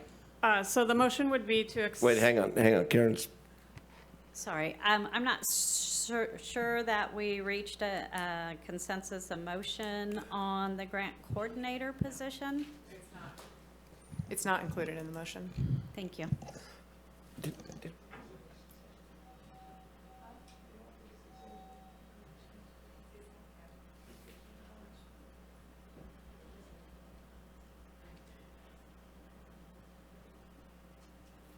who's doing it? Go ahead. Okay. And feel free to strike anything if it was not officially in a All right. motion, because there were no actual modifications made. So the motion would be to accept the staff report and to proceed forward with a closure on Fridays to those offices that are able, with ample public messaging, to move forward with evaluating the consolidation of IT security, to revisit in better budget times other centralizations, so off the table at this point, to prioritize with the facilities ad hoc to review the one-stop permitting plan, to also prioritize, or to also review with the facilities ad hoc, the ADA and facilities placement, and to further discuss individually with board members and departments on the palette for a CEO model. Is that 2 by 2 by 1, which is what she, The only thing I see is why Fridays? If you have a Monday holiday, that's 4 days where people can't do business with the county and stuff. Why wouldn't you do a Wednesday or something? I'm just saying Fridays just make it, if you have a holiday weekend coming up is, well, it doesn't matter, 4th of July is on a Thursday, I guess, this year. But I mean, if you have a holiday coming on Monday, which a lot of them are, you're gonna have county offices closed for 4 days. And people wanting to do business, banks can't even close for 4 days, so. I think the consensus, and I'll look out into the audience for head shakes or nods, was that Friday tends to be our slowest and more mellow day when it comes to serving members of the public. Really- That's my experience, at least. It was, so during that, it was the survey that said, and that wasn't. No, I what the understand, department head said. but. I But the think rationale behind the Friday is that The survey it's- said Fridays, wasn't it, didn't it? It's the more mellow day. in How many terms of- actual 4 days is there going to be, though? 5, 6, they're getting bigger every day. Would you like to add in there less Just thought I'd throw it out there. weeks with I have a holidays concern. in them? I would feel better about that because I don't think our offices should be closed for 4 days. I would worry about the messaging. consistency. Is the consistency. How many days will we do it? It's fine. Through the chair, I just wanted to thank the staff, the committee, the department heads, all the staff that support the department heads that had to go through all of this. I just want to say, but especially actually the department heads that are here today and went through all this and are still going to go through this, and none of this is going to be easy. Personally, I want to say that the reason you're all in your positions is because of the work you do for this community, and it doesn't go unnoticed by this board. I just want to say, like, we review you guys, talk to you guys annually, and we have faith in you, and we really appreciate the work that you do and the dedication you have. And so I just want to be really clear about that. Like,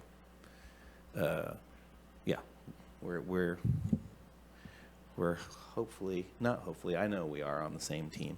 So thanks.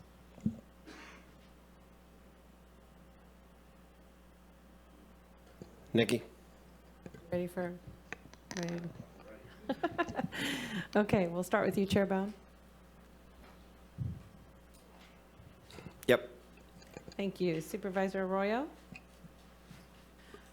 I'm sorry, I have a clarifying question about the motion before I vote. Was it to close county offices on Friday or by department head discretion? Like, there are some departments that have to be open for whatever reason. It's department head discretion? It was where plausible. Feasible? Yeah. Okay, I can't see the language, so I just wanted to be sure. Yeah, it wouldn't all show up on the board, so yes. that's Cool. Perfect. All right, yes. Okay, wait, now I'm lost. Hold on. Okay, Supervisor Wilson, Yes. Supervisor Madrone, Yes. and Supervisor Bushnell. Yes. Thank you. Motion carries 5-0. And if you don't think these were serious, you guys, I think all the department heads pretty much stayed. So if nothing else, it shows your concerns, and we have the same concerns. So thanks, you guys, girls, everybody. Adjourn the meeting, Chair? That was my adjournment.